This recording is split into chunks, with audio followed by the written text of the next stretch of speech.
Goes on. Thank you. Got you at the end. The what? They got your name at Did the they end. have me at the end? I don't know why. Yeah. Well, that's good. I'm happy to sit wherever.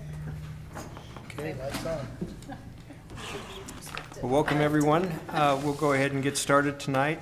Planning Commission meeting. I'd like to start with a Pledge of Allegiance. If you'd all rise and join. I pledge allegiance to the flag of the United States of America and to the republic for which it stands, one nation under God, indivisible, with liberty and justice for all. Thank you. We've asked Commissioner Helgeson to give us a comment or legislative prayer this afternoon.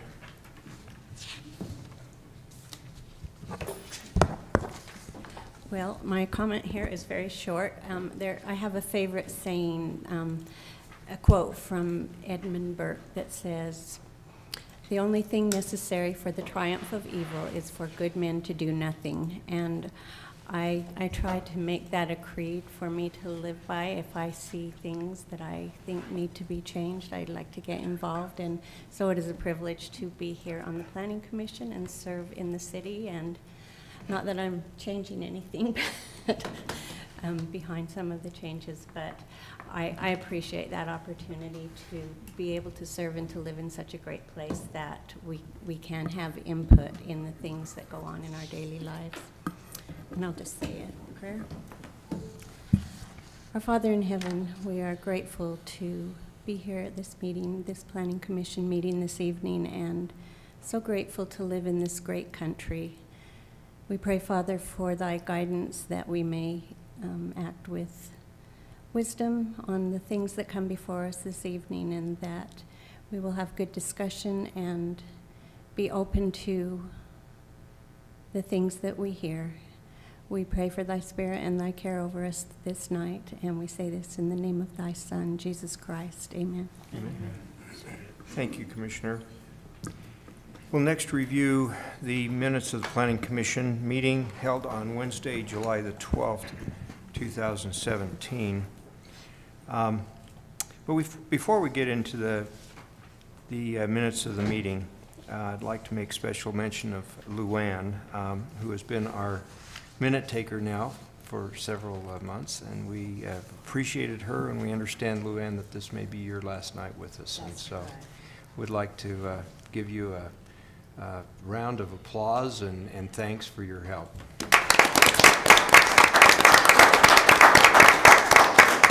It's been a pleasure working with you, and thank you so much. As a citizen of Centerville, I have enjoyed being here, and I feel like the matters of the city are in good hands. Well, thank you very much. And we wish you the very best in your future endeavors. Now turning to the minutes of the meeting on July 12, 2017, these are in the Commissioner's packets, and we'll just go through these page by page. If there are any changes or amendments, if you just bring it to the attention of the chair, we'll make those changes as we go through this. Page 1.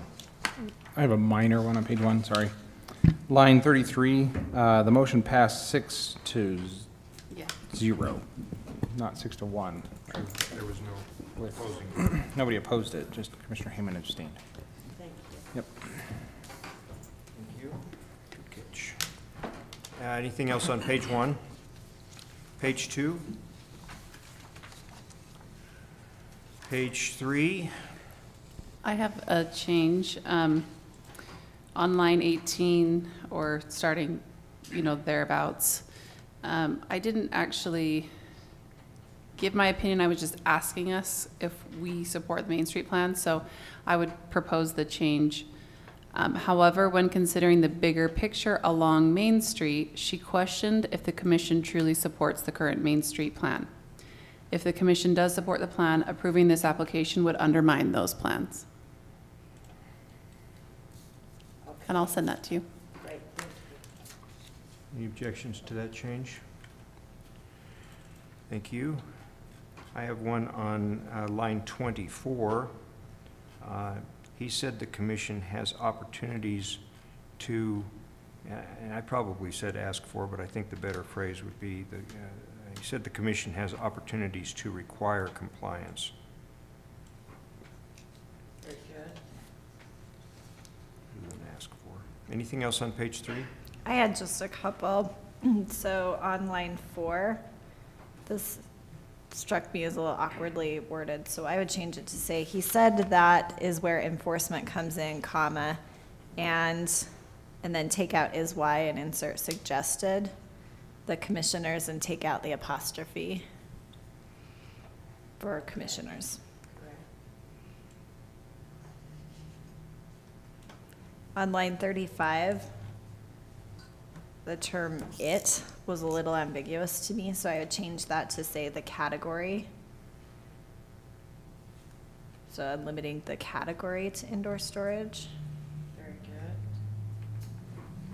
And it looks to me like on line 44, there is a free-floating parenthetical there that doesn't have an ending parenthetical, and I'm not sure if it's quoted or not. I would probably be inclined just to take out the quotation unless we're citing something specific, in which case I think it needs an ending quotation mark. Correct. I'll delete the quotation mark. Okay. Anything else on page 3? On line 31, it says at the very end, this use is a good interim solution that keeps Main Street viable.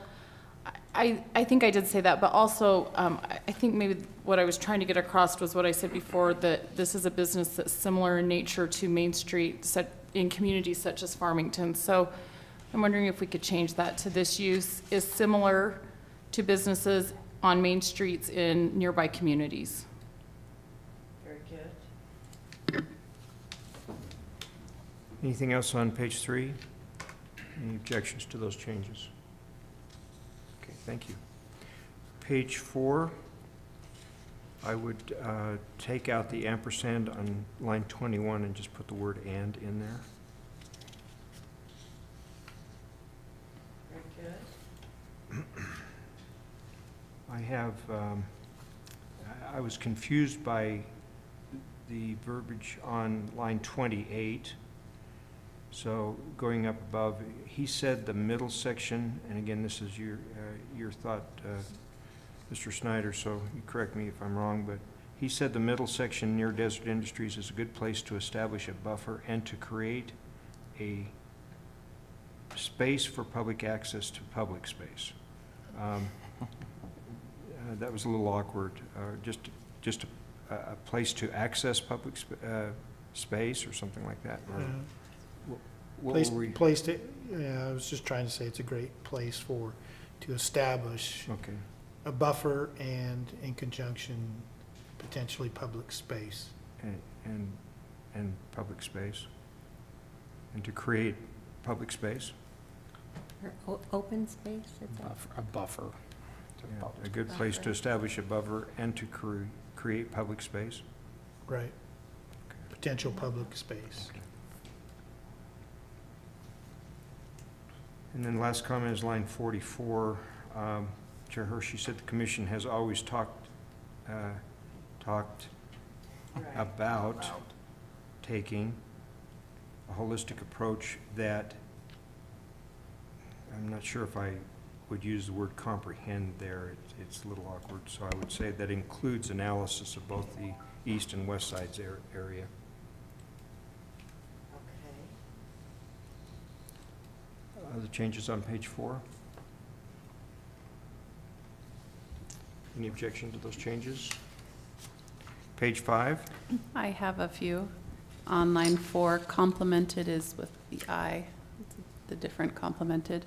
Thank you. And then continuing that paragraph, I actually went back to the YouTube to just double check because I was talking more about impact fees after Corey had explained them to us. And so I would propose the change that says, she stated that while impact fees are a source of funding for parks, we aren't constrained to use those as the only source of funding. I was discussing how impact fees can pay for the park, but that's not our constraint. And then I said, high density is not a requirement to pay for parks, and we shouldn't shut the door on partnerships or the possibility of an Island View Park exchange. And I didn't even actually mention grants, so we could just take out that last Okay, sentence, but I can send that to you. okay. And then on line 37, community park both should be capitalized. Okay.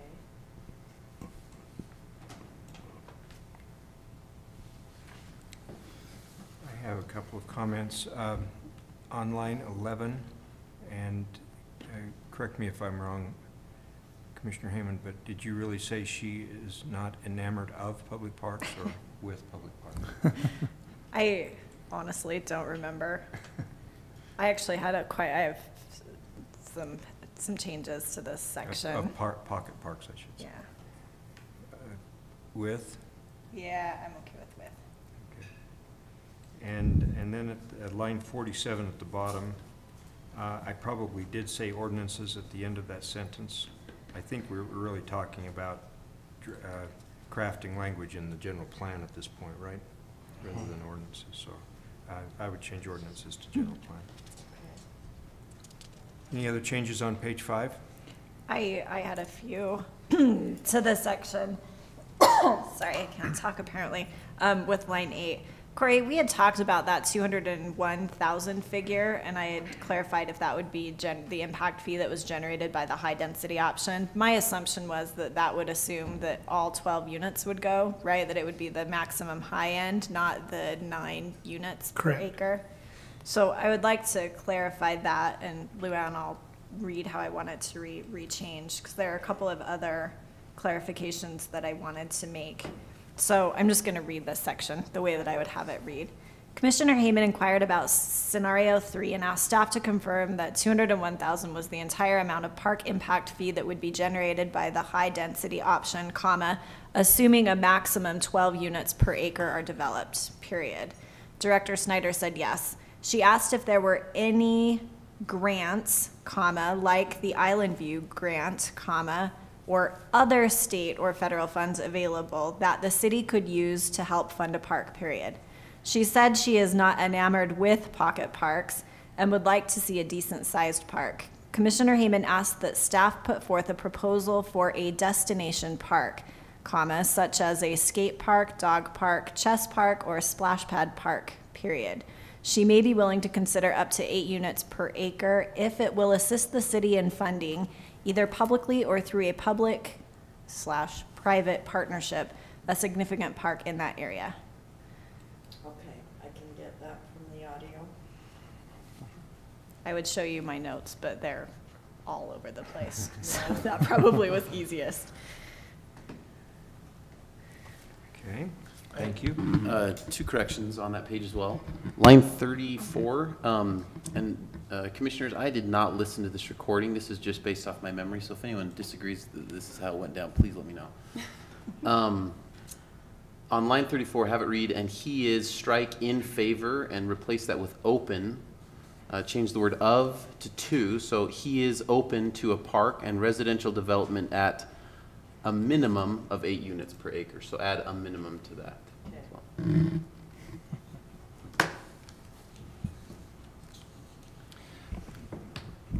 I've got some. It's my turn. Yes, your turn. Great. It's So the page of the day. I also went back to the YouTube video and listened to this section. So let's start on line 18. So these are some of the words, the exact words that I said, but I think we need to change it up just a little bit to capture what I was meaning, what the intent was there. So strike pushing it and replace that with too much. So 8 units per acre is too much. He said mixed use, and then we're going to strike is the only thing that, so there's this sentence, I'm going to make some changes to this whole sentence real quick, and I don't have it all typed up nice and neat for you, so. Okay. That sentence should read, he said mixed use only makes sense in certain sections of this area, but is generally not a good fit. And that's actually closer to what I said at the actual meeting. And then going down to line 23, Let's see here. What did I write? What do my notes say? Oh, replace putting in with then transitioning to, and then at the very end of the sentence, when the time is right. So he summarized his vision as leaving the commercial as is, then transitioning to low-density residential with a decent-sized park when the time is right. And then I've also got some on the next paragraph as well. Now, I know that we don't very often throw specific numbers into these minutes, that they're meant to be a little bit more general and more broad. And so I'm up for discussion on this one, but I feel like Commissioner Hurst's comments illustrate the point of just how underparked we were. Instead of just saying we're underparked, how underparked are we? So I have some proposed changes that actually throw some numbers at this one to illustrate that difference there. So maybe I'll just read this whole paragraph. It's not very long. Commissioner Hurst added that the national park standard is 10 acres per 1,000 residents, and reported that statistics show Centerville is at 15.26 acres per 1,000, including the 160 acres of mountain land, and underparked at 3.35 acres per 1,000 when you subtract out the 160 acres of mountain land that is not readily available for public use. So were those statistics discussed in the meeting, or you're just adding them? No, they were discussed. Those were discussed. Specific ones? And I went back to the YouTube and pulled those straight out of the And meeting. specifically, we need to make sure that it does not say I looked up national park standards online, because those numbers came out of staff's report. I did calculate the 3 point. Yeah, I went through and I struck that out of there Yeah, because so. you didn't say that, Okay. so. Yeah, I have that. You okay with that? Yes, and I wanted to make that change too, that we have those numbers in there for future reference. Is that okay, Luann? Okay, so, let me double check on one, and that was Commissioner Hurst. You actually got those numbers from staff report. So the 10 acres per 1,000 and the 15, I didn't go Yeah, back they're- and the listen. 15.26. And then City's she did general the math. plan And then was I did the quoting math for national the park 3 standards. point, yeah. Yeah, so if you want to do that, then maybe we can change that slightly to say, so Commissioner Hurst added that the national park standard, according to staff, is 10 acres per 1,000 residents. Blah, blah, blah, and reported that, no, let's see here, hang on. Added that, according to staff, the national park standard is 10 acres per 1,000 residents, and noted that the staff report calculates that Centerville is at 15.26 acres per 1,000, including the 160 acres of mountain land, and calculated, did I already use calculated too many times?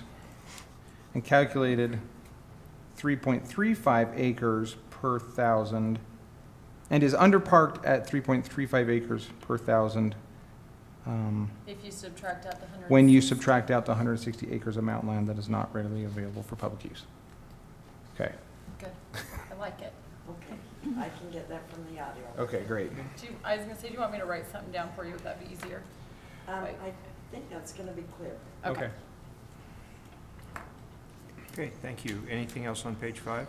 Two minor things, just because now I've been looking at this page too long, so I'm seeing other things pop out at me. Line 12, decent size, should be hyphenated to mirror the decent sized comment on line 23. Let's just make those consistent. Apparently, we both like the term decent sized. And then See, I got the decent size on page 12, and what was the other one? just on line 12. That's So it matches line 23. And then on line 21, we say Porter Walton, but then we don't capitalize park, but we do capitalize Island View Park. So I would just capitalize the P to be consistent.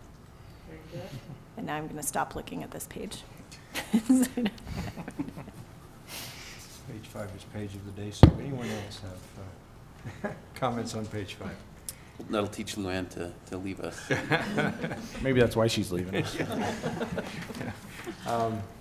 Any objections to to the changes that are proposed? Thank you. Page 6. Thankfully, we're done.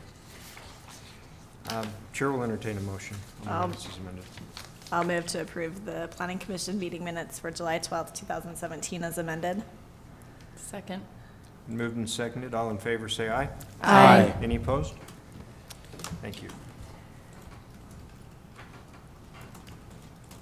Item number 1 on the agenda for consideration tonight has been scheduled for a public hearing. This is a conceptual site plan proposed by the Bridge Community Church. This is actually an amended conceptual site plan for the church, proposed church located at 1284 West, 75 North in Centerville. Turn the time over to staff. Thank you, Mr. Chair, members of the commission. As you recall, a couple of meetings ago, the Bridge Community Church arrived before you requesting a conditional use permit to establish a place of worship, and this would be out on the west side in the Bountiful Glass Building is the site that was discussed. During that little bit lengthy discussion, the issue of parking, the need potentially to amend the site plan ensued. Ultimately, that debate concluded requiring the applicant to come back for amended site plan to address the parking. So you tabled the conditional use permit review and placed that on a hold pattern and allowing them to come forward at this time to look at amending their site plan and then see where it goes from there. So this is part of their submittal. We again addressed the issue that this is an existing building built a long time ago. There's some nonconformity rights to it, and it's essentially at this time mostly limited to just looking at the parking. And in our code it says even if you reuse a building to change its use, even under nonconformity, it can't fall less than the required parking. So the required parking has been probably the focal point and center in trying to solve what's going on, and maybe we've made a step forward. See if you agree. What's interesting is our code looks at churches and places of worship, and it calculates its assembly area. And the assembly area is assumed that there's going to be some place of fixed seats, and then there'll be some place of assembly that doesn't have fixed seats, and we calculate the numbers against that.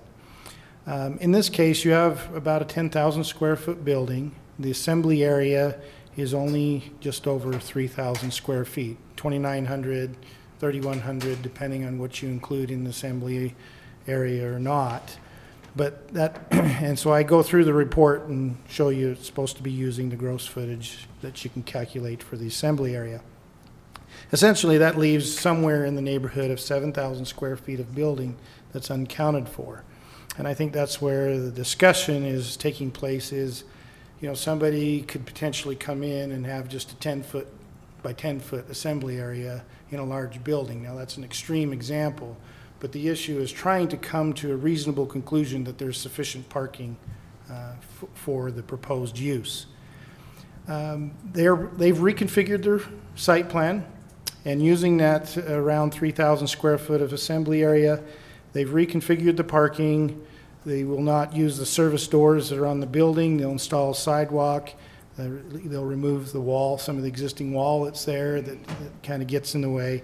And in reconfiguring, they've moved from 29 stalls to 35 stalls. So just calculating the assembly area, they have sufficient parking for this new reconfiguration. The issue at hand is how do you look at the other areas? Typically the code looks and says, well, if you have multiple uses going on in the property, you'll count the use for this, and then you'll count the use for that. And often when you have like office warehouse development, you calculate the office area for the office calculation. You use the warehouse, which is a lot less stringent for the warehouse calculation. Here is you have some offices and classrooms, and how do they become a component to making sure we have enough parking. Just off the top, staff still remains concerned about parking, but I think that's something now we can address further in the CUP process. So I'll explain why. What I've worked out with the applicant is to have him in a submittal, supply the interior drawings. I don't know if it was in the PDF submittal. And this is identifying their assembly area where they'll have the portable seating, so this is not a fixed seating, and the other areas will be used for the church. What Mr. Lauren Pankratz has indicated, that these are all supportive uses, they're not in addition to. So this is not like where I have one use in one area of the building and I'm leasing out tenant space for somebody to have an insurance office or a title firm or something of that nature. So in looking at the code, I don't think it falls under the multiple use category, because that's the idea of multiple different primary uses. And I think as long as it's understood that the rest of the building, even though it's larger than the assembly area, is specific to the use of the church, it's not additional space to be leased out or provide another tenant space and do a tenant finish. And obviously in a church, it's much more difficult to finish out tenant space. But I think for clarity, it's important that all of the rest of the building is indeed associated with the worship service and is not operating as a second or independent use on the property. If that's the case, they meet the minimum required. And that's the position that staff took in the report. So we're recommending to you that for the minimums requirement and the change of the parking lot, the conceptual plan is reasonably at a position to move to the final site plan process so that you can evaluate now the use as a conditional use in association with the site. And as a caveat, so that it's not at least shocking, staff believes that the 35 stalls with the potential 200 patrons will have overflow parking. So the issue of overflow parking should be addressed as part of that submittal. I believe they do have some plans for that. As you see in your background report, they do have some areas where they're opting to borrow other adjacent users' properties for some of the overflow parking. The issue of streets can't be used to satisfy the minimum, so now we're beyond the minimum. So streets are available for public parking. I still think 1250 West is something that I would expect, and hopefully the applicant would answer, to make sure that we have sufficient travel lanes and parking lanes on 1250 West before we approve that as a potential use and overflow area. So I think there's still a little bit of work to do under the CUP, and that's under the parameters that here you meet our minimums. What additional impacts do you create? Staff positions that the overflow parking creates an additional impact, and that'll be evaluated along with the final site plan. So at this point, we're recommending you let them move forward to the final site plan, then they can take the tabled action of the CUP, join it up back together, and we can determine if they can get a final approval along with the use permit. So we're recommending a positive in this case. Thank you, Corey. The applicant's here. They can come forward at this time, and if you have any comments on the staff report, we'd love to. Yeah, from one of the mics, please. Please state your name for the record and your comments on the staff report, and then we may have some questions for you as well. I'm Brent Peterson. Lauren Pankratz actually got stuck behind the airplane crash there on the freeway, so I'm representing in his stead. He wishes he could be here, but he could not. Just the bridge community supports the staff's plan and would love to get moving forward. There's definitely, as far as the parking concern, we're already in the process of discussing parking teams and how we're going to make sure the traffic is protected and making sure that those other properties, as well as we use those, are used efficiently for the use that we have for it. So we are happy to move forward, and if you have any questions for me, I can do the best I can, but I didn't write the application, so I just only know a certain amount. I'd just be curious, I mean, you've operated up on Fourth East area for a long period of time, and of course there's, because Dick's being gone and so forth, we've had a lot of parking available to you, but approximately how many cars would you anticipate on a typical Sunday, for example, when you'd have your main worship service? We actually did count on our busiest Sunday, which was Easter Sunday, and there was 90 on that day. That's not what we average, but we believe that our overflow parking plan will totally take care of that. What would be your typical, though, a non-Easter typical Christmas? 60 maybe. So we would access that overflow parking, but not to the entirety. I mean, I think that, I don't know how much was on the plan there, but we had 3 lots with, I think, 30 in it, plus any other ones that we could add on there. So I think there's a 15 one on there as well. Okay. But there's more than enough available with the contracted lots nearby. Thank you. So, and that's just Sunday mornings is the only time we'd be using those. During the week, there wouldn't be issues whatsoever because the rest of the building will be office and children's ministry, which all is Sunday morning stuff. So Okay. during the week, there'll be 3 of us there. Other questions for the applicant? Thank you very much. All right, thanks. This matter's been scheduled for a public hearing. Anyone who wishes to speak to this matter can come forward at this time and use one of the mics. Is there anyone wishing to speak? If not, I will close the public hearing. Turn the time back over to the commissioners for the questions for the staff or the applicant. Hey, Corey, so if I understand correctly, our code calls for a certain number of parking stalls per 1,000 feet of assembly area, anticipating the use that would happen during an assembly per 1,000 square feet, right? It seems to me if they're averaging 60 a week, that our code perhaps is undershooting.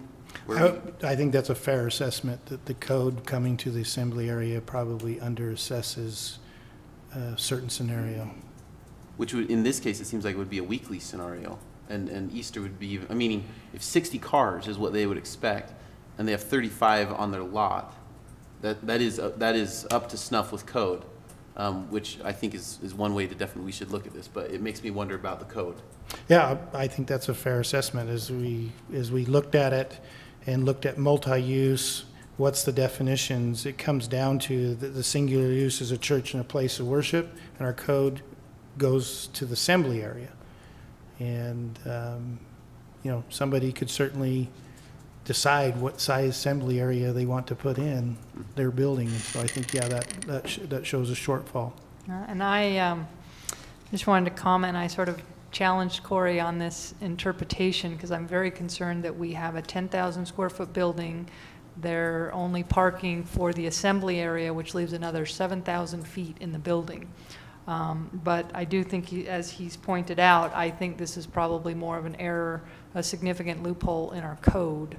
I question whether the other 7,000 could just be considered office, because we always count all of the square footage, but as he points back to this section of the code, the only parking calculation for a church is the assembly area.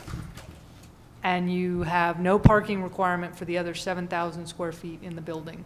So I think this is something certainly that the city should look at because it's a significant hole in the code, in my opinion. Well, a question that whole issue brought to my mind as I read through this is we have plenty of church buildings in Centerville, and we have almost all of them have an assembly area where you have pews or stationary chairs set up, but then you have curtains that can be pulled back and And have a large multi-purpose area. Hundreds more chairs set up. But that would be covered in here. That is covered because that's still an assembly area. Without fixed So this seating. is just, Okay. and that was my question, is how are we parking all the other churches? Yeah. But it sounds like that's the calculation, that we just look at the assembly area. You either look at fixed seating plus assembly area. So I think in those situations, the gym or would be considered the assembly area, in my opinion. Yeah, and that's should still be considered, parked. even under the building code, the assembly space. Okay. And so that multi-purpose would generate quite a few parking stalls. But we're not looking at multi-purpose Right. in this particular. And so now it's just, I do think it's a weak point of the code tabulation. But the safety valve, it's not a great safety valve, but the safety valve is placing it in a conditional use status. It's not a good way to approve things, trying to use, not anything with the bridge, but borrowing other people's properties to try to mitigate an impact isn't the best way to solve things either. But in this case, it met the muster of the code. So Corey, because of that, then where the on-site parking meets the minimum requirement, assuming that's just that assembly space, then these additional agreements they have signed wouldn't need to be recorded under. Yeah, it changes. Now the issue is, do you believe that creates an impact? Is yet to be debated again. And what should be in place to mitigate it? What are they proposed? Do you find it acceptable? Will be the debate of the next meeting.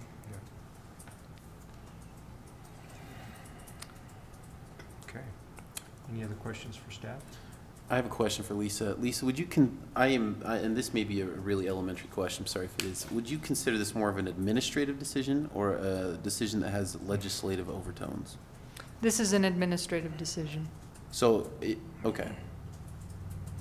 Okay, thank you. Now, if you want to reconsider your parking calculations at that point in the future, not to Meaning this this would be a application. vested but- yeah. Right, they're already vested under the code Right. in place at the time they file the application, but we could certainly look at this for future applications. Okay, thank you. All right, very good. Thank you for that discussion. The chair will entertain a motion. I hereby make a motion for the Planning Commission to accept the conceptual site plan for the Bridge Community Church to be located at 1284 West, 75 North, with directives 1 through 4 in the staff report and reasons for action A through E. I'll second.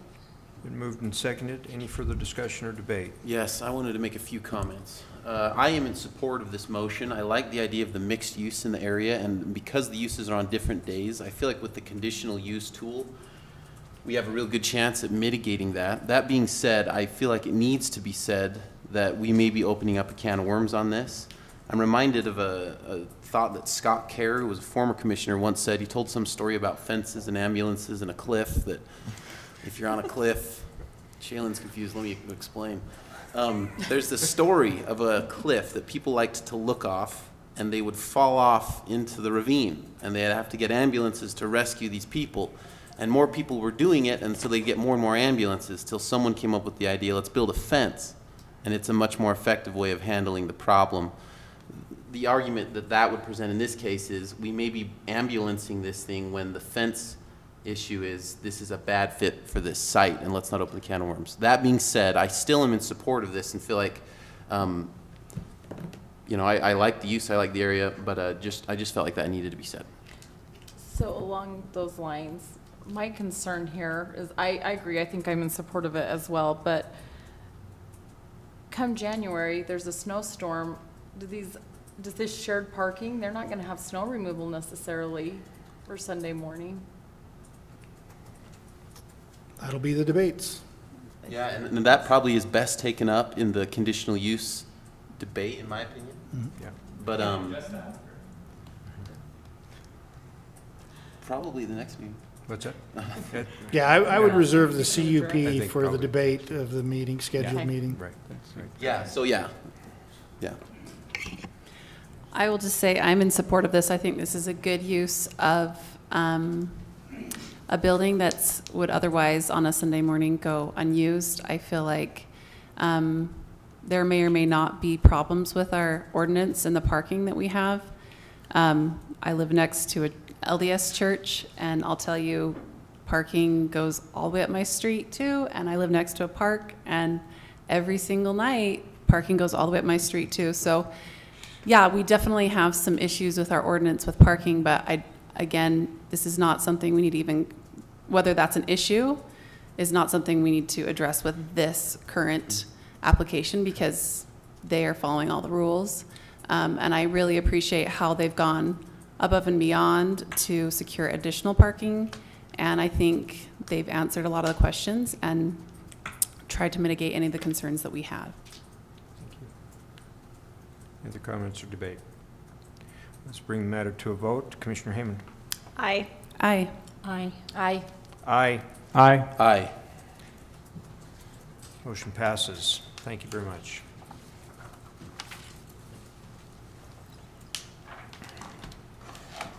Item number 2 on the agenda tonight has also been scheduled for a public hearing.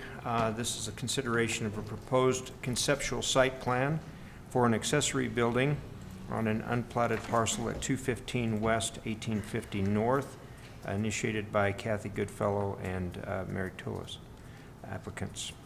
Okay, Staff. Thank you, Commissioners. So this conceptual site plan might look slightly familiar. It is very similar to a conceptual site plan we saw a few weeks ago with the Blakes. The Goodfellow and Tillis household also acquired some backyard property a little whiles ago, which was kind of parceled up to their neighbors, and so they acquired this parcel behind their house, which was outside of a platted subdivision, so it requires a site plan. So here's the conceptual site plan of their accessory building, of a garage, which will be, this is the new piece of property in the back here, and their home is up here. And so they have combined these two pieces of property and now are looking to build a garage in the backyard. So the development standards are all in place. This is actually their drainage plan, which shows the berm here. And so all the required easements and utilities will need to be recorded. Also, the Blakes went through the kind of messy process of acquiring the access from 170 West. So this is where the driveway will be to both the Blakes and the Goodfellow garage. And they have recorded that agreement with the city, the revocable encroachment license and maintenance agreement, which included the Blakes, the Goodfellow and Tillis household, and the city, which was accepted by the City Council in May. So they have received that access from 170 West to the garage in addition to their household. So very similar to the Blake's process, but a little bit easier. And yeah, do you guys have any questions as of now? Thank you. Questions for staff? I might just make a note or two on some of the language in the proposed action and also in one of the reasons for the proposed action before we go much further. I think it would read better in the second line, starting under the proposed action, conceptual site plan for the proposed residential development for an unplatted parcel that has, and remove the word is, that has been combined with a home located at 215 West. Just add those few or take out a few words there. And then under reason for action 5, as part of the final site plan submittal, a grading and drainage plan is to be prepared and submitted with the application. Such plan must be deemed acceptable by the city engineer. That's what I get for copying Corey's motion. Okay, Corey. Buzz for Corey. Right. Not to detract, I just wanted to get that out front, whether we adopt it. I have no problem taking it. Okay, other questions or comments? Okay, thank you.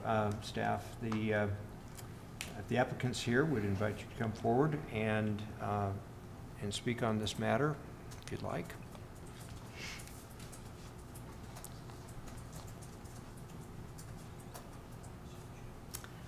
I'm Kathy Goodfellow, resident, and we are just desirous of building a garage in back of our home on the newly acquired land and incorporating it into our backyard and landscaping the entire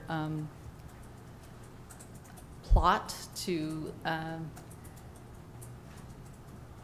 add to our area and add to the aesthetic of our neighborhood. Thank you.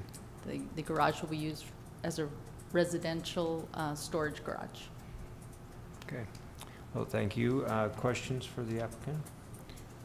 I have one question that's really not that important, but is just for my own just curiosity. So this one is, the garage is to be 35 feet away from the back line of the property. Do you happen to know how far away the Blake's was proposed to be? I think 40 feet? 40 feet. That, okay. Thanks. Mm-hmm. That's it. Any other questions for the applicant? Thank you. Thank you. This matter's been scheduled for a public hearing. Any members of the public who would like to come forward at this time to speak on this matter may do so. Please state your name for the record. Terry Blake. We just want to say we're excited for the Mary and Kathy to get going on theirs. We've been really excited with ours. It's almost done. And we just want to tell everybody thanks for giving us that opportunity to improve our lots. Thank you. Thank you. Anyone else like to speak? Seeing no one else coming forward, I'll go ahead and close the public hearing. And thank you for your participation. Turn the time back over to the applicant if you'd like to make any response to that. No response. Okay, fine. And further questions or comments from the commissioners or questions for the staff? Hearing none, Chair will entertain a motion. I think maybe you should make the motion since you got the... Oh, I've got the notes. Okay, I'll make the motion. I hereby make the motion for the Planning Commission to accept the proposed site plan for the proposed residential development for an unplatted parcel that has been combined with a home located at 215 West, 1850 North, with the following directives 1 through 4 in the staff report, and number 5 of the staff report, which will read as follows. As part of the final site plan submittal, a grading and drainage plan is to be prepared and submitted with the application. Such plan must be deemed acceptable by the city engineer, and for suggested reasons 1 through 3 in the staff report. I'll second. You go ahead. And you'll just note that it says to accept the conceptual site plan. I think you said the proposed site plan with proposed, so. Oh. Where was that at? Right, At the right beginning? here at the beginning, it's the proposed there. Which I think we all knew you meant conceptual. Site plan. Just Sorry, conceptual site plan for on the the record. proposed residential development. I accept that change. Been moved and seconded. Any further debate, comment? Hearing none, we'll take a roll call vote. Commissioner Johnson? Aye. Aye. Aye. Aye. Aye. Aye. Aye. Motion passes. Thank you very much. That was a lot easier than the other one. The other one wasn't hard. They went but- through all the hard work so that this is easy for them. It's all right. Item number 3 on the agenda tonight is also scheduled for a public hearing. This is consideration of a proposed conceptual site plan for an accessory building on an unplatted parcel at 315 East, 1825 North, initiated by Kim Samuelson, applicant. Turn the time to staff. Thank you, Mr. Chair. I think there's a error on this report. There should be a of instead of an if. You go down to the reasons of action, I believe. Already correct. My excuse, but no excuse is after 23 years and about 10,000 reports later, probably don't compete with the attorney's office. I'm pretty sure about that. But we, this is not all we do, and sometimes we're doing these reports an hour before we're publishing them, and so the deadline to get them out to you is more important sometimes than proofreading, but although I get razzed a lot about the proofreading issue. I rely on the review of Microsoft, and it says if went through just so fine, so I don't know why you guys have a problem. Good But spell check on that. anyhow, back to business. This is interesting. This is very similar to what the Blakes and the, I don't even know you by your first names now. Okay. We'll leave it at that. Good fellow and toys. So we found in this process, Dr. Samuelson owns a home, and he has a large piece of property, and he'd like to put up a garage barn for use of his property and put his equipment that he has in that covered shelter. Part of it is that this is also in the hillside, so this introduced an interesting change that you didn't see on the other applicants. Is we're now up on the hillside, and we have some additional review standards to look at. The first one is you typically wouldn't see this. The house is built, and it's part of the property, and you would think that it could be an administrative approval to put in an accessory use. In the case of Dr. Samuelson, his home was built when the lot was smaller. And so the public improvements for the sidewalk, the easements were all done on a smaller piece of property. And then whether it was the same time or another, he combined the other larger piece of property with the home lot. So the home lot was constructed under a different manner and different parameters. And so now we're taking additional land, like you've seen the other applications come in, adding it to the home, so we're back to the process of an unplatted lot residential development. Now, I know you've mentioned in the past some of these could be staff approval, and that's indeed the case, but also what's different on this one is the hillside. And the hillside has additional parameters, and in some reviews, staff can handle it. In some reviews, it's the Planning Commission, and sometimes the staff has the ability in the hillside to kick it up a level to the Planning Commission. And so be aware of that. This adds another layer to the process. But essentially, the larger piece of property, most of it will be remained undeveloped. The garage is back in the corner. The long history of it is there's been an existing cut on the property where the garage is going to go. That cut has also created a slough off the top of that cut on the adjoining piece of property. So that is something that we have received calls about, and we did include in the discussions in this application how to repair that damage to the adjoining piece of property. And part of their retaining system slash the wall of the barn and the stepped retaining of the rock wall on top, they'll backfill behind the rock retaining on the top tier and repair that. So part of the discussion will be is as you look at the final site plan to make sure that the adjoining property owner is in agreement to that plan for repair. That is his piece of property, so we need to make sure of that.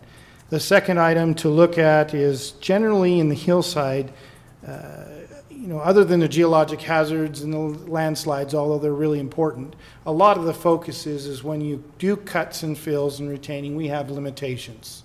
So that's why you're seeing a two-tiered system. We have a limitation of a 10-foot cut with only 8 feet of retaining, and then you have to grade back at a 3-to-1. In this case, the cut's larger, and it'll be added to with the barn, so they will do a barn wall that will be 10 feet or 12 feet or 10 feet in height. The retaining part of that barn wall will take 4 feet of retaining ground to the laterally to the side of it to be the retaining. So the barn wall and the retaining system are integrated. Then there'll be a 4-foot separation, and then there'll be a 4-foot rock retaining system adjacent on the property line with the backfill of the neighbor. And that is acceptable under the hillside parameters. So we spent a lot of time with the applicant trying to get a design that would meet that and meet their needs, meet the setbacks, and we think we've achieved that. The other elements that are typical is this is additional land, so there's the easements, the side lot line easements, the rear lot line easements. In this case, you have an extension of the road frontage. And so the 10-foot easement on the road, 7 feet along the side property line, 7 feet in the back. These are the different property, or the opposing property lines to the barn. They've written the easements for that, and the additional property will owe its impact fee for drainage because it now becomes a developed piece of property, and they will have to pay their drainage impact fee associated with that additional piece. And I think we have all of the information there to complete that and move forward to the final site plan process. Some things that I think are still, I'm not sure the applicant's position on them. I know there's been discussion with the city engineer and the public works director. The extension of the road frontage and the sidewalk, that's typically required to install the sidewalk. There is an allowance to request from the city council a delay of agreement for that improvement. I'm now operating under the assumption that the sidewalk is going to go in and see that on the final site plan. If that is alternative B, to go to get a delayed improvement and see if the city will approve that, is outside our purview. That's with the council. And so just be aware of that. I'm not sure the applicant has come to a conclusion on the installation of the sidewalk. I think there's some discussion on what they originally bought the property for, what they thought they had paid for. I know Randy, our public works director's position is that there was not monies set aside in the original subdivision area to install that sidewalk. So the expectation is that the new sidewalk needs to be installed at the lot owner's cost. Pending how that would lay out, we can move into the hillside area. The hillside is looking for your geologic hazards and any other mass wasting or landslides. Typically, that's addressed around the livable area where you live in your home and where you could be impacted when you sleep. Usually accessory buildings are much less regulated, much less concerned because it's not habitable space on a permanent basis. You're not sleeping there, you're not eating there, it's just a occasional intermittent use of the accessory structure. They have provided a USGS map of an inferred fault. And the interesting part, now inferred doesn't mean that it's identified, it's located there. They're looking at other scarf areas that have surfaced and inferring that it might follow this line. And the inferred line shows it goes through the home instead of the barn. So I'm not sure whether that's an actual fault line area or the inferred is just off of where they think it would be. Kevin has looked at that. I think we need to get his final position on it, but verbally he's just, and that's our city engineer, verbally he says, I don't think there's any further geologic study needed for an accessory building. So I think that's not of concern. The other concern in the hillside that's different with accessory buildings is there are provisions for the Planning Commission to look at materials and color. So that's an interesting thing that you haven't seen in the past. They are looking for colors that blend in with the natural environment. They're looking for materials, like we don't want cedar shakes up on the hillside. That's a wildland fire hazard. So we don't want cedar shakes, so we look at the materials. I think it's a fairly low-level review on colors and materials. My understanding is the building will, other than the retaining wall system, will be metal. And so fuchsia might be on the palette. I don't know if that is. We can ask the applicant. But I assume a lot of the metal colors are usually the conservative colors available to it. And there's no proposals for fencing that we saw. We do have in the hillside that you're to use compatible fencing material, but that's not planned.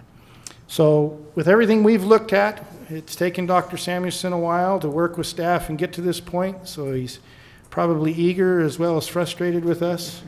But we think he can move forward to the final site plan process, and that should, in our view, move much more quickly. Thank you, Corey. Questions for staff? All right. We'd invite Dr. Samuelson to come forward at this time if you'd like to comment on the staff report and anything else having to do with your project that you'd like to bring before the commission. Thank you, Kim Samuelson. Corey pretty well lined it out, what we've been doing. I might just add that when we bought 3 acres there originally and then just had that home cut out on 1 acre, had it had it whatever you do up at the county, so that there were 2 tax notices given. And then we had to, there was the people who owned the property before we did refused to pay for the improvements to that road that goes up 1825. So what the builder did was move the road 3 feet and said that if you ever want access to this property, you have to pay me for the 3 feet, and it will include the price for all of the improvements. That's half the road, curb and gutter, all the utilities, drains, all of it, including the sidewalk. So then Bruce Pitt and Rich Hawes bought that from the builder. And I have some paperwork here showing what they bought. And it comes down to the catch comes down that the sidewalk was never put in it. But I have documents that I bought sidewalk that was, if it wasn't put in by the builder, then there was a bond to cover that. And that was what I was told 25 years ago. Now, I know that's many long hours ago and thousands of projects ago, but I was told that there was a bond there, and if there was money left, they would put in the sidewalk with it. And then a couple of years later, it came out that, and I didn't know about bonds. I didn't know what they were and how that worked 27 years ago. But then a couple of years after that, I was told that they'd spent the money on the bond. I'm not making this up. This is what I was told. And so they said, we'd be willing to supply the labor if you'd provide the cement. And I said, well, I already paid for it. I don't think I ought to have to do that. So it just sat there, dirt and rock and weeds for 25 years. And then I've now since landscaped it and made it all lawn. And now I want to do a barn. I feel like I'm being, well, I don't know what's a kind word, but being forced to say I'll put the sidewalk in when I already paid for it. And I mean, if we ever develop the property and we'd put a road through the middle of it, then we would say, hey, yeah, we'd put in a sidewalk and make it the way it should be. But for right now, I don't see that I ought to have to put in a sidewalk in order to put in a barn. I know there's rules and cities have got their way of getting things to happen, but I don't see that. So anyway, we haven't resolved that issue with Randy yet.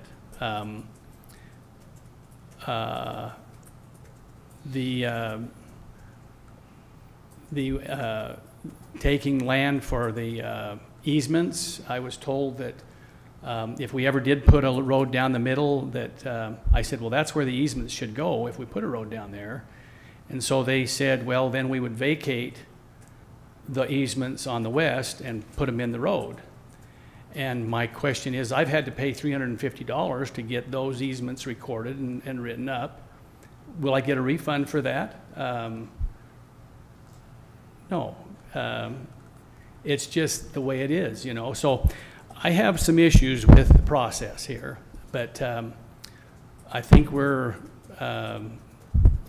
and again, I have a question about, we go to this meeting, this DRC meeting or it's on Monday, and I've gone as often as I had stuff to do and to pursue this. There's been delays with the engineers and what have you. But after the third meeting, I had an email that said there were 3 more conditions that had never been mentioned before. And now I'm hearing about a water or a storm drain fee that has not been discussed. And we're nowhere near a storm drain. And the water will just run off the building into the ground. So I'm not sure where that's coming from. That's a new one on me. So any questions that you may have of me? Questions for the applicant? Apparently not. Thank you. Thank you. This matter has been scheduled for a public hearing. Anyone wanting to speak on this matter, please come forward at this time. Seeing no one coming forward, I'll close the public hearing. Further questions by the commission for the staff or the applicant?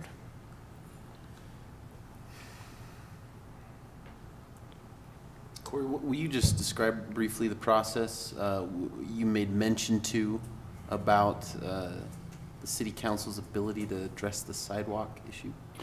Yeah, under the sidewalk improvements, the zoning ordinance requires public improvements to be installed at the time of development. So that's the automatic default. There is a provision under public improvements in an opportunity for somebody to address, and this goes to the city council in this case, the delayed improvement agreement.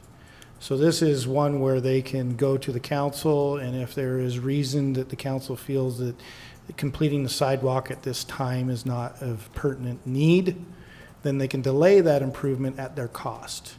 So they agree that they will install the sidewalk at a later date when the time the city deems necessary for it to be installed.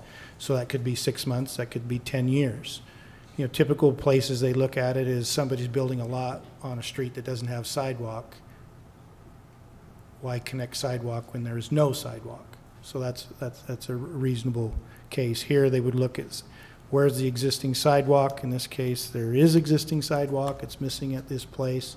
And so they would have to make an argument that it's for some reason not needed at this time and see if the city would agree to that process. I assume that since this is a matter of ongoing discussion, that there's nothing recorded at either the city or the county with regard to these earlier agreements that Dr. Samuelson has referenced. Preliminary response from Randy. He's not written a memo, but I know that from Randy's position, the bond, in his view, did not cover the sidewalk. The city's posting of that bond didn't cover off-site sidewalk, because this is actually part that's going outside of the original subdivision, but they needed the street to be installed to complete other lots in the subdivision. So the holding strip was put in place saying, well, I'm going to put in the street, but I'm going to put a holding strip here so you can't have access to the street till you pay your fair share. Holding strips only last 10 years. They are not a perpetual thing. Right. So if this is indeed 25 years old, you know, that all those terms and everything is expired. Now the debate on whether Dr. Samuelson paid and how the debate of payment occurred, I wouldn't at this point in time fair to guess whether that was paying the developer under a note that was the purchase of the property that was done, or whether there was an agreement from the city as part of that purchase. I don't know. But I'm assuming we'll work that out between conceptual and final. Sure. The only other question I had, Dr. Samuelson raised, was the drainage fee. I guess that is part of the hillside ordinance. It's actually part of our drainage improvement fee program. Okay. You want to speak to that for a minute? So yeah, the city's adopted a storm drainage management system, and when land is proposed for development, it pays an impact fee to that system. And the idea of that impact fee is that the city has a system and an ongoing maintenance, and they actually pay, if I recall, an additional monthly fee for storm drainage.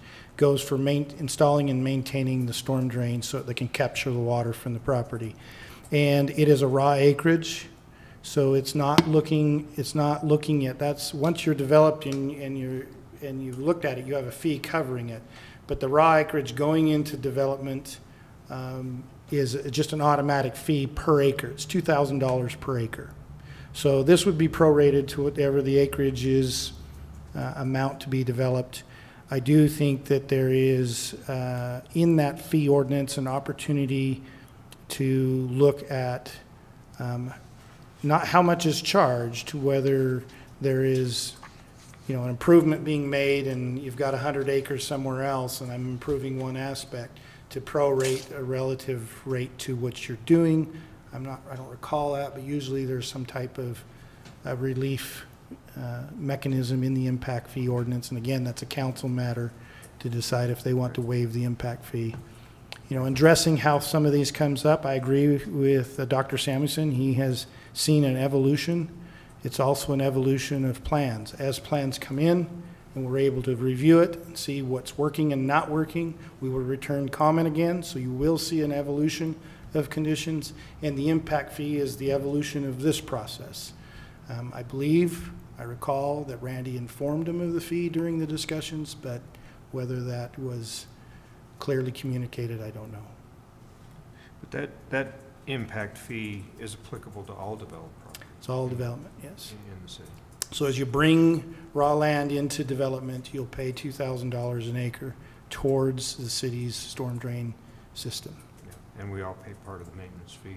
in our- And then everybody has a continued maintenance fee beyond that on your city bill. Thank you. Other questions for staff? Okay. This matters before us, proposed motion. Chair will entertain a motion. I'll make a motion for the Planning Commission to accept the conceptual site plan for the proposed accessory building development for an unplatted parcel that has been combined with home located at 318 East, 1825 North, with directives 1 through 9 in the staff report and suggested reasons for actions 1 through 4. Moved. Do I hear a second? Second.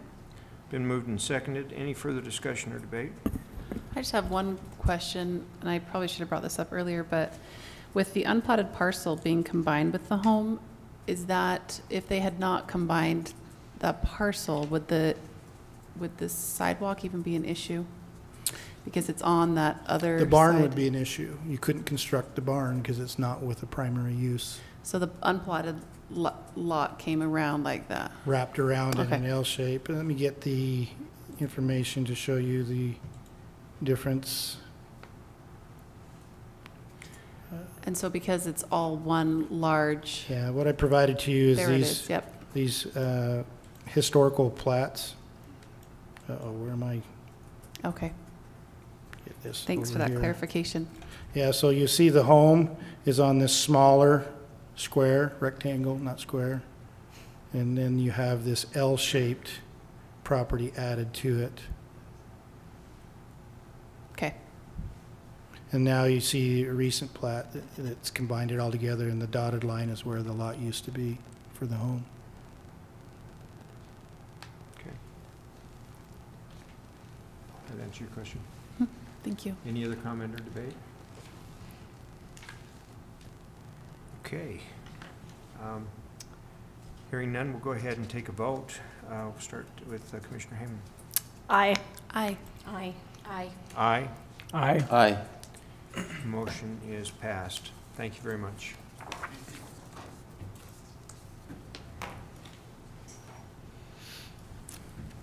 Do you want me to do the wave when they say quick clack? Please. Just a personal comment, Dr. Samuelson. Since I helped buy the equipment you're going to be putting in this barn, thank you for protecting it for future generations. Full disclosure, he works on my teeth from time to time. Red tractor. Big red tractor. Thank you. Next item on the agenda is also scheduled for a public hearing. This is a request to reconsider the proposed conceptual site plan for I can never say this fast, Quick Quack Car Wash at 518 North, 400 West. I actually practiced that before the meeting. Didn't work very well. Regarding the Parish Lane Design Guidelines. Staff. Thank you, Chair.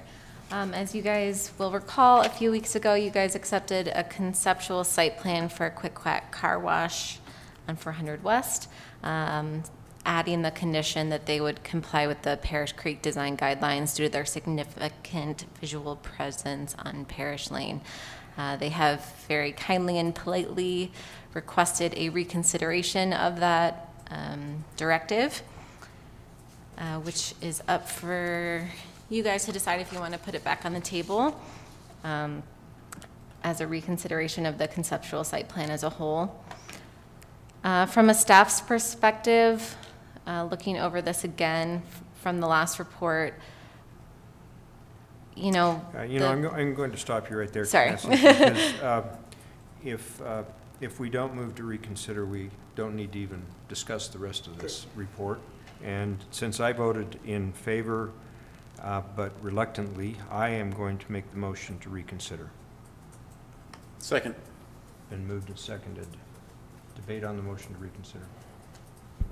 I don't think we need to reconsider. I think it's pretty easy to see that it has a visual presence from Parish Lane. I felt very comfortable with that. And all of the reasons, the findings that we had as far as having a significant visual presence, and then the amount of foot traffic that occurs there, I think are important to maintain those.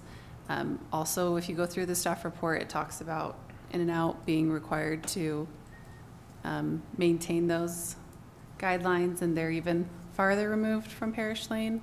I just feel like I feel good with my decision. I don't think we should reconsider.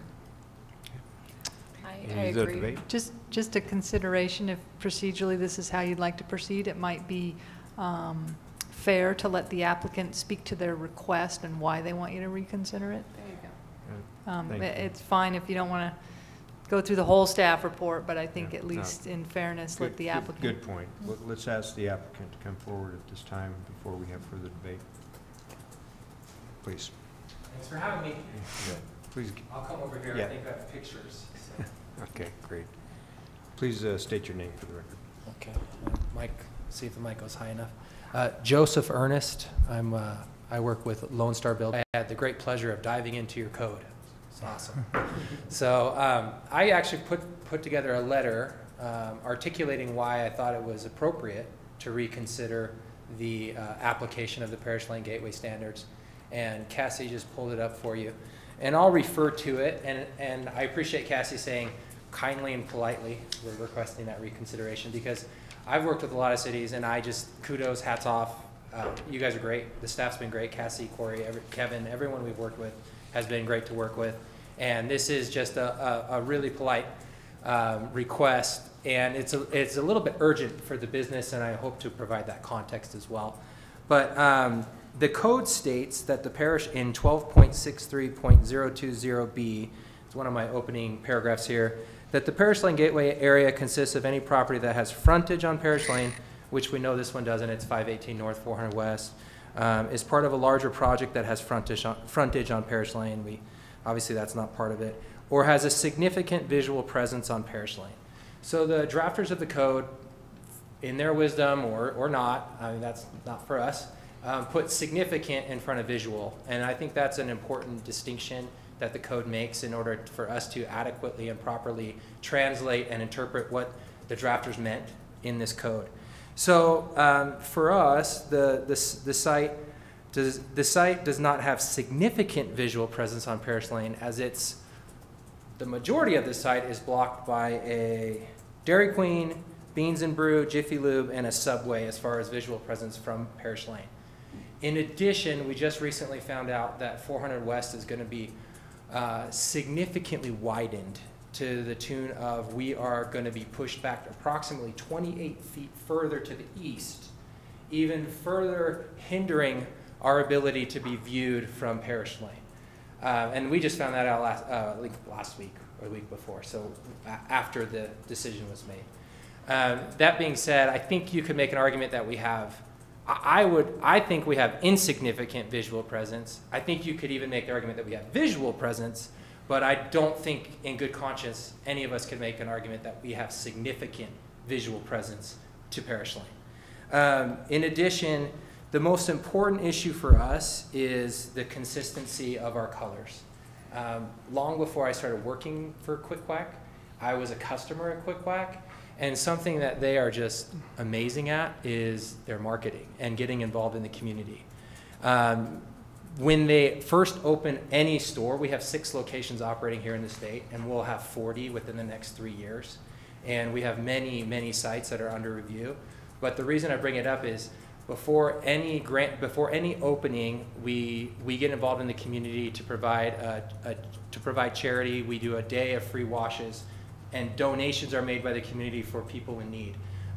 In our Pleasant Grove one, Braylee Bug, a little girl who was run over by a lawnmower when her grandmother was holding her, severe disability, we were able to give her a check for $6,400 to her family. In Highland, we were able to give $10,400. We matched the donations, the company matches the donations, to a gal, a teenager, senior in high school at Lone Peak, who has a rare form of cancer. And then we do the ribbon cutting, and then we do 10 days of free premium washes. We've washed 70,000 cars in Utah for free. So why do I bring that up? Why is it even relevant? It's relevant because what happens is we create quite a bit of loyalty.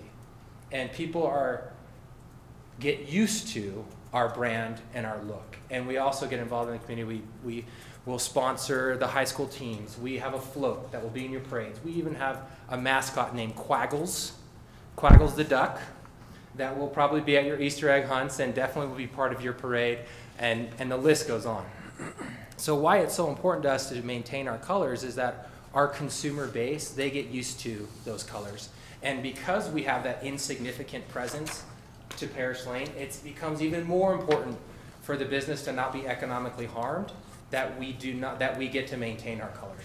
And so that being said, let's see what else I have here. So on 12.63.020A, the design standards and guidelines for the code, under 1, if the word shall is used in the design standards, then you're really bound. You kind of don't have much of a choice as far as the interpretation of the code. But if the word should is used, this signifies that the guidelines are desirable objectives to be achieved, but are not mandatory requirements. And then going on to the Parish Lane storyboard requirements and the color requirements and materials under 12.63.040C1, all applicants for a site plan review of construction within the Parish Lane Gateway area shall include a storyboard with samples of the colors and materials to be used on site. Storyboard materials should harmonize with existing surrounding development. So should gives you discretion, and existing surrounding development. So I brought some pictures. Cassie, if you could just kind of go through some of these. So in and out, yellow and red. I mean, we don't need to belay the point. Maverick is red and green. We have Sonic is yellow and some red, but mostly yellow. Chili's has red and green and a maroon. McDonald's is yellow. Subway is green and yellow. And then if you could pull up one of the Quick Quacks. There's more pictures. So Quick Quack is yellow and green. So I don't feel like we're asking for a lot. So there's our, I think that's our Springville site. And those are yellow and green. That's what our buildings look like. We think they're beautiful. I got the clouds to, comply with that picture there. It looks really good in the background. So that's our site. That's where our customers have grown to love and like and are used to. And what ends up happening is most of our customers end up paying for a monthly membership fee of $20 a month for unlimited washes, and then $10 for any additional car in their household. And so they can use that membership anywhere at all the sites. And so it becomes extra relevant and extra important for us. So, I think I would say my desire is that it's not applied. And then my second desire would be, if it's applied and you think there's significant visual presence, then I would ask that we maintain our colors, which are consistent with the existing surrounding development, which you have every right to do and to grant. Thank you. Questions for the applicant? When we originally talked with the man who came, he said that in other locations you have adjusted your colors. Is that correct? In our Highland, we've adjusted it, but it's still our yellow. It's still the colors we are used to. So in what way did you adjust it? I'd have to look back. That was past my time, but I know it was adjusted. Okay. But I have colors. I have pictures of Highland, and it would look very much like that. So I'm just wondering how it was adjusted, I guess, because I think that is relevant. Okay. So if it looks just like that, I'm just wondering how it was adjusted. I think, so this, I'd be speculating, and I don't want to. But Okay, so if you don't know, that's fine. But it was adjusted, but I don't know how they adjusted it with their code, and I don't want to speculate and get it wrong. Okay. Is that Highland? Yeah, I found it. It's kind of got like a tan replacement of the yellow and a maroon in place of the green. Oh, but good. There still is yellow on the duck. So we maintain, for the most part, our image. If you have it, Lisa has it here. Let's show Becky, if you can. Highland. I just. Did you Google it? Or just Google Highland Quick Quack car wash.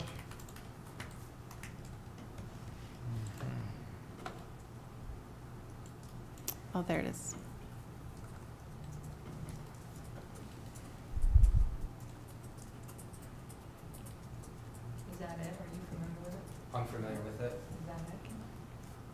back That's in it. 2014, so they could have painted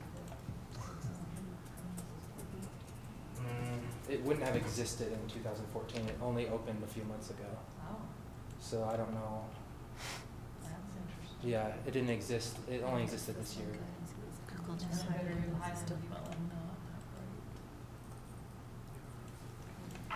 Okay, thank you for that.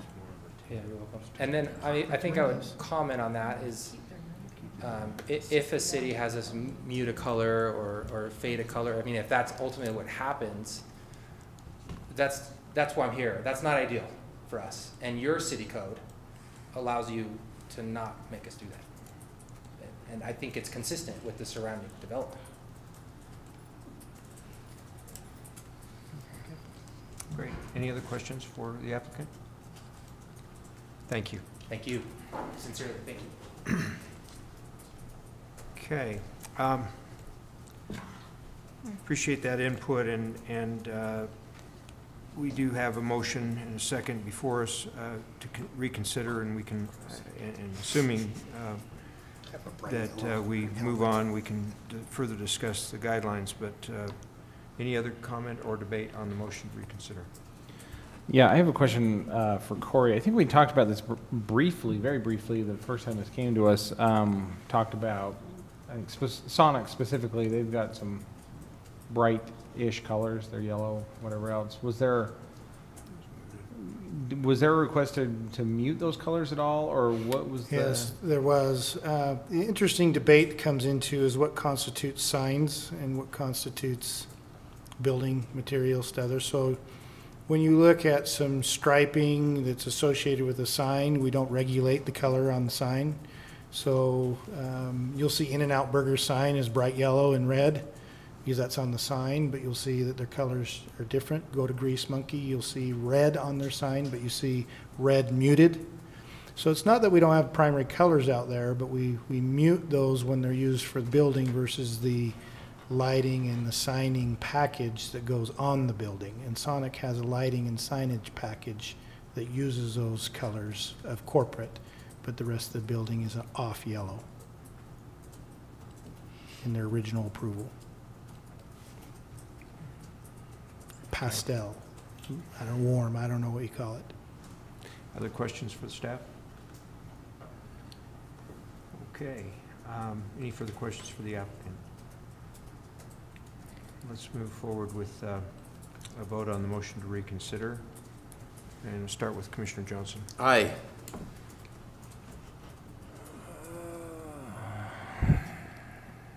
No. Aye. No. Aye. No. As a procedural question, I was not present at the meeting in which this was discussed. Am I allowed to vote to reconsider if I was not there? Yes, I believe it's the body's decision. Aye. Okay. Motion for reconsideration passes, I believe. My math correct?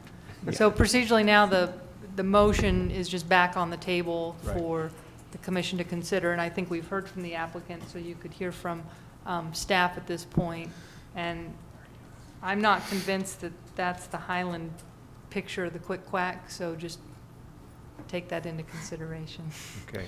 So And, sorry, Lisa, just to be clear, we're reconsidering the whole thing, not just that provision number. That's correct. Procedurally, it brings the whole motion back on the table, but staff has only analyzed The one this part. parish lane design guideline issue. But yes, technically, the entire motion is back on the table. Great, thanks. So we'll turn time back over to staff to discuss the remainder of the report. Okay, thank you. Yeah, so the purpose of the Parish Lane Design Guidelines is to have this kind of cohesive, aesthetic look to the whole corridor, and obviously that sometimes that's going to mean that properties get sucked in even though they don't have like specific frontage on Parish Lane. And just for beautification purposes and to promote this area economically, you know, we want it to have a cohesive look to it. So that's the purpose of the whole guidelines. And just looking in past site plans and things that were considered for the design guidelines as a whole. I just did notice that In-N-Out was brought into the Parish Lane design guidelines.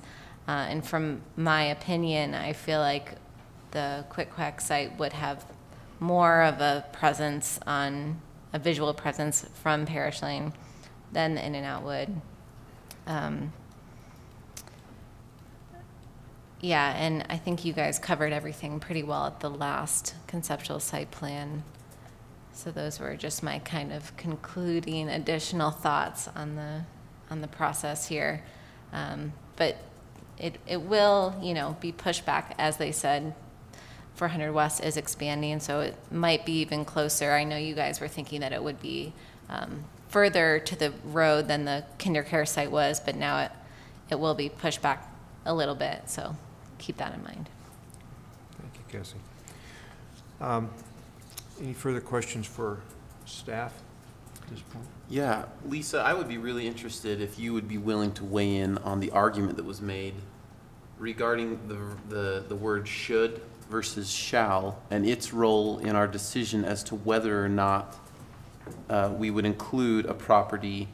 Can I save Lisa just for a second, and then she can weigh in on the, from her perspective as legal.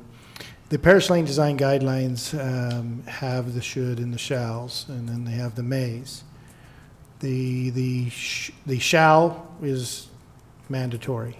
Should, if feasible, I think the code says, or if, yeah, there's a term, if feasible. So if it's possible to do, then you're supposed to do it. And the may is the more subjective one to decide. So an example is public art. There might be places appropriate along the corridor for a public art, but that's a may situation. And you're seeing the meat of the debate when you're dealing with performance standards. These are considered performance standards. And so guidelines come into performance standards. Are they guidelines or are they rules? They're really performance standards. And so from my perspective, the shall is mandatory. The should is to be implemented if possible. And the may is the more, we'll debate whether it does or doesn't. And yeah, I think that the presentation was a good presentation on their argument. In my opinion, though, the should and the shall doesn't really apply to your decision of whether the Parish Lane Design Guidelines should apply or not. You need to make that decision, because I think the should and the shall is the secondary argument is if it is subject to the Parish Lane Design Guidelines, they are highlighting for you that our paragraph regarding color in the Parish Lane Design Guidelines is pretty slim. It just says all applications for site plan review of construction within the Parish Lane Gateway area shall include a storyboard with samples of the colors and materials to be used on site. The storyboard materials should harmonize with existing surrounding development. Now, we have used that consistently to mute the colors, but that's the language. So I think the should and the shall is the second argument. If they are subject to the Parish Lane Design Guidelines, then they will be arguing, hey, it's just a should. And that would be at the final. Right. But I do think, which I thought you were going to ask, was the analysis on the use of the word significant, a significant visual presence. And I agree, in statutory or ordinance construction, the courts will look at every word and intend that the legislative body that adopted the code intended to use that. So they didn't say has a visual presence. It has to be a significant visual presence. And so I think that the Planning Commission needs to take that into consideration, what is intended by significant visual presence. And I think these photographs are helpful, you know, for you to decide, is that significant presence or not? And as well as other issues, not just the visual, but like, for instance, some of the other projects that were larger, like the Walmart project, they're set back from Parish Lane, but they definitely have that visual presence because of the whole parking lot and those sorts of things. Or it might be just part of a larger project where we want it all to be consistent. That section of code that you read regarding the colors was the only guidance there, and I should have reviewed this, just that it harmonize with surrounding development and the... I don't know, Corey, do you know of any other section? I I couldn't find another one. It just said storyboard materials should harmonize. That's the reason staff brought it up to begin with, is that this is something that past commissions have read into that provision. There is no other provisions about primary colors. So if you look at maintenance-free materials, harmonize with the elements, you have, but I don't think anything says no primary colors. You're not going to find anything that says no primary colors. But to be consistent, the Chili's definitely had to tone down their red. The Sonic, in my recollection, they actually had to reduce the number of colors. I mean, they wanted a lot more color on that building, and so, you know, they have a red, but it's not a lot of red. And same thing with the In-N-Out. If you look at the In-N-Out burger, it's largely a stucco building. And then your Dairy Queen was the blue and the copper. Oh, yeah, muted. Dairy Queen was difficult, too. They wanted some neon and... And all of those decisions were based on the Planning Commission's definition of harmonize, what they felt was harmonious with the other colors, right? Correct. That was their take Their when they interpretation, approved those yes. projects. And it seems to me that the key word is harmonize. Because it doesn't say even primary colors anywhere, right? Correct. Okay. In terms of considering this issue based on Lisa's interpretation, which I agree with and I think is consistent with the applicant's legal argument here, the first question would appear to be for us whether the parish lane design guidelines apply. And the decision there would be whether we believe that this has a significant visual presence on Parish Lane. Does it make sense for us to address that argument first? Because it will determine whether we need to get to a second piece of this determination. Well, I think we need to, I think that is the only decision we really need to make, because then when we come back for a final, then that's when we talk about. Then you'll debate the shoulds and the shalls. That's correct. So that's the only thing we really need to talk about. Yeah. And the two proposed motions in the staff report, one does include application of the guidelines, the other one does not. So I think for clarity, we could handle it separately, but for clarity with regard to the other issues in the staff report, it may make sense to make a full motion. So question for Corey or Cassie, the recommended motion 2A in the staff report, is that the exact same one that was approved before? Yeah, Okay, and then B just cuts out just leaves out the parish lane design guidelines, because I agree that the should and the shall is kind of the later discussion after you decide whether it should be in there or not. Okay. If there's further discussion, fine. If not, we could get a motion on the table and then have further debate. I just am wanting to know, so the new setback is going to put it how far back off the street compared to Dairy Queen, for instance? Most of it is the front yard area, so it'll move the front yard area back, and then the building will be 20 feet off of whatever that new line would be. Push it to the east. Yeah, so, yeah, it'll push the building further to the east than they planned. I think they were actually further out than Dairy Queen. Dairy Queen has a drive-through and a parking area before you hit their landscaping, so it's, I don't know exactly where it'll be, but it'll be pretty close to probably where Dairy Queen is now. Okay. I know they're losing about 25. Roughly 20, it's a 28 by 150-foot taking, and I have a conceptual site plan incorporating that in, if you want to see that in relation to the Dairy Queen building. I don't know if that's helpful or not, but it's 28 feet. But they're not pushing the Dairy Queen back, so it's gonna. Dairy Queen's. They're gonna take Dairy Queen's property if Okay. they meet all the musters for the project. Yeah, and just to be clear, I think the developer is working with us on this because we are trying to plan in the future. Since they're building a new building, it was suggested by staff to please move your building back because this take is going to occur within the next 4 years. We would like them to plan for it and possibly conclude all of that so that the right-of-way will be available. And they've been good to work with us Makes sense. on that. Is it appropriate to see the conceptual site plan with that 28-foot taking? Because I think that weighed into our decision last time. Like kind of that Yeah, your comparison. conceptual's back up for review, so. But which conceptual? I think that's what you're asking. Yeah. Yeah. Which conceptual? The previous conceptual is up for re-review. Yeah, we haven't analyzed their new conceptual plan. Regardless of if we analyze it, if it's back where the kinder care building is, you can see it right there from that picture. It's not even in the box. You can see the end of the roof So- on the kinder care. I mean, to me, it does seem very significant from that viewpoint. I agree that if you're driving west on Parish Lane, all of those businesses that he mentioned do probably provide some cover, and they probably are not as obvious, but coming from west to east, I think it's significant, no matter how you look at it, because you can see the end of the roof. And I think the kinder care is pretty close to the end of their property. Yeah. So the kinder care building is currently 138 plus or minus feet from the curb, back from the curb. And if I remember right, even if you push it back 28 feet, this would be significantly closer to the curb than the 138 feet. Because you have to go back behind it and stuff. The other thing that I would mention as far as significant visual presence, again, that's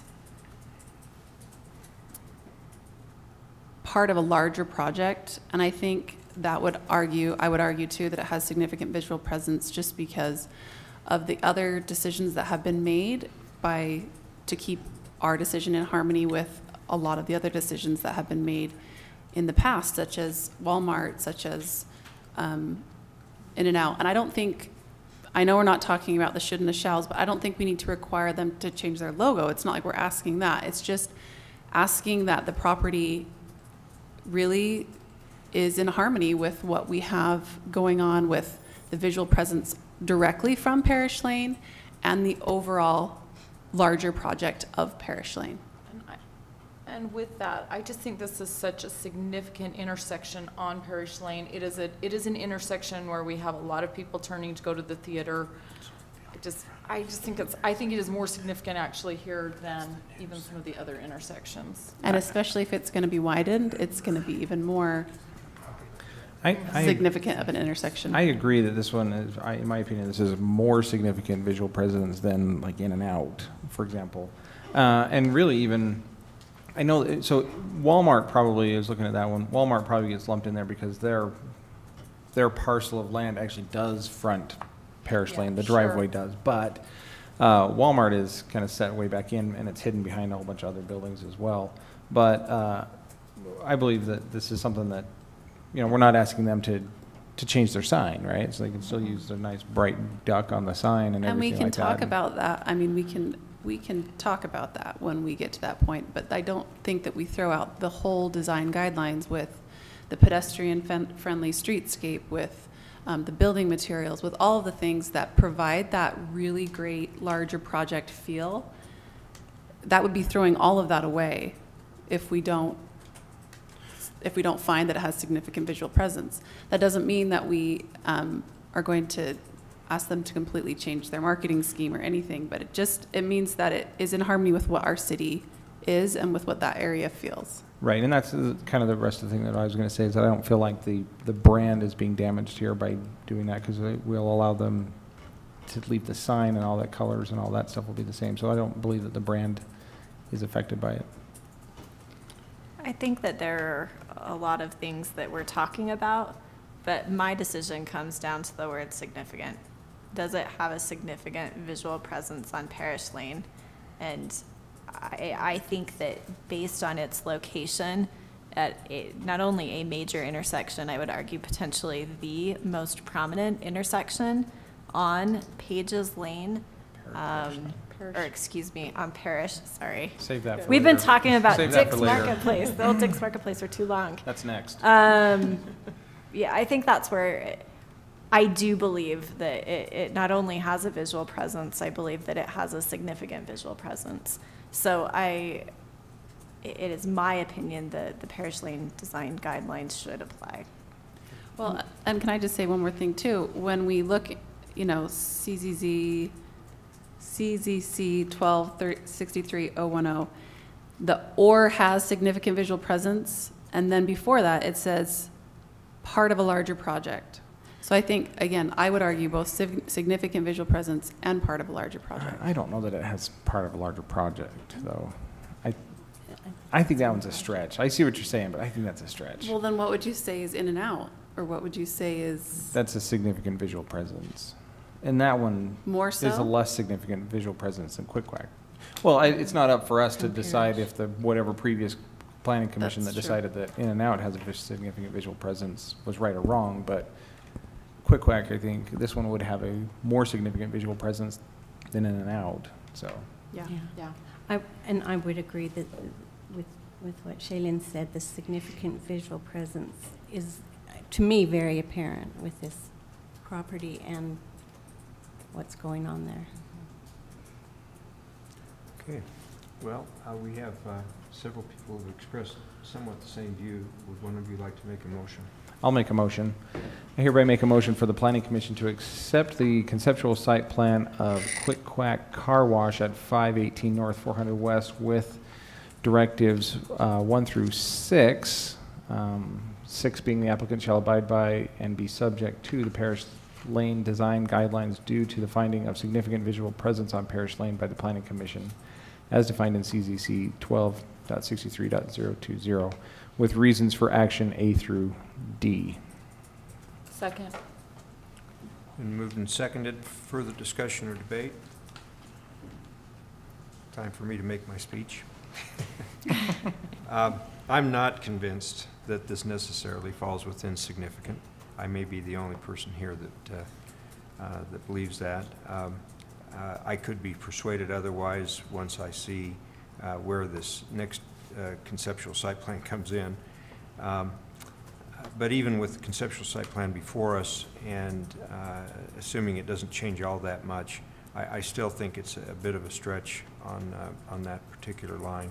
I do think other aspects, however, of the guidelines are important for that intersection, and so I'm likely to reluctantly vote with the majority here, but I do raise that issue.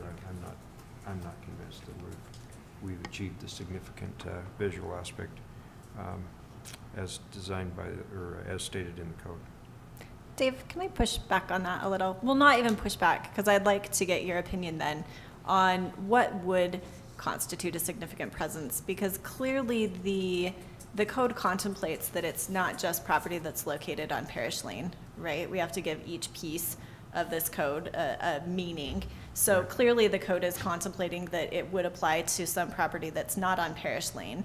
This is property that is located right off Parish Lane on a major intersection that, as Commissioner Hurst pointed out, that you readily see if you're driving from west to east. So what in your mind then would constitute a significant visual presence that this proposed project is lacking? Yeah, I view it as one of degree. I think that for one thing, for example, the In-N-Out Burger, you can also visualize it from the freeway. It's the entrance to the city right down there. I think that was one of the major considerations that the Planning Commission had at that time. This is off the freeway. It's not part of the true entrance area. It depends on which way you're going on Parish Lane. If you're coming down from the east going west, you don't see it at all. And it's only coming one way that it may Depending on the height. I'm not convinced that's true though, because I think it's going to be taller than the I think it's Dairy gonna be Queen. Taller too. Yeah. You'll see it. I think that the guidelines also contemplate that the visual is not, it applies to the entire Parish Lane, right? And not just the entrance way. And I don't dispute that it has a visual presence. I'm just not convinced in my own mind that it has a significant visual presence. But that's maybe not the only reason to apply these guidelines, and so you'll hear my vote, but that's my position on it. I'd like to unsolicited weigh in on this as well. As I imagine, That's your job. And and then mislead you. and then change his mind in 30 seconds. Talk about that. Unsolicited, So, it's like what you're supposed to do. Well, I mean, Shaylin solicited, Chairman Hershey, anyway. So, if we say that that the property plays you can see it clearly from Parish Lane, this might be a slippery slope fallacy, but there are other things I can see much more clearly from Parish Lane than this quick quack that are even further away, whether we're talking about up the slope and up the street. You know, if you go past Main, or you can see up a little, height could make a bigger difference on the slope of the hill. You know, the uber slippery slope is that house that's up in the mountains or whatever. You know, that is visible, you know, from Parish Lane. Anyway, I feel like I have been swayed by Commissioner Hershey's arguments that it does have a visual impact, but significant for me would be much taller building, like a 3-4 story building, or a building that played a part, maybe not as a parcel that abuts or even part of the same development, but kind of is in relationship with some of the buildings that do front Parish Lane. That's all. Can I just push back against that? Please. Yeah. That slippery slope. Don't we have a geographical area for where the Parish Lane ends and begins for those design guidelines? Is that not correct? Main Street to Legacy Parkway. Okay, so Main Street, if you go past Main Street, that whole argument, I don't know, that just wouldn't hold water, is all I'm saying. Corey, can I ask you a question? This is a procedural thing. I'm hoping it's Cassie. I've just been enjoying this. So if there's a possibility that they're going to be pushing this building back 28 feet, are we going to see a new conceptual site plan, or is that pushback going to be seen at the final? You'll probably see at the final. I mean, there is wiggle room for the commission to say this substantially changes from our expectation of the conceptual. And you could say, I want to go back to the conceptual because this is a substantial change. My position is that the layout is likely going to stay the same. We're getting increased in road width set up for a future turn lane. You could say that's a substantial street improvement, but I'm not sure it's a substantial site improvement. But we'll weigh in when that comes in and decide if it's a significant change from the expectations. I mean, part of the reason why I asked that is, and maybe it's too late now, but if we're hashing it over right now, and then it's all going to just start over again, then what's the point? But well, they'll come back and they'll have to address the Parish Lane design guidelines, and then we'll get into the secondary arguments, shoulds, shalls, and mays. Okay. Can I respond to Logan's slippery slope argument? Yes. Because it strikes me as the type of question that I would get from a judge who is laying out a series of hypotheticals. And my response whenever I would get a hypothetical would be along the lines of, well, that's an interesting question, and that would certainly be a much closer call if we were talking about something that was a significant distance away.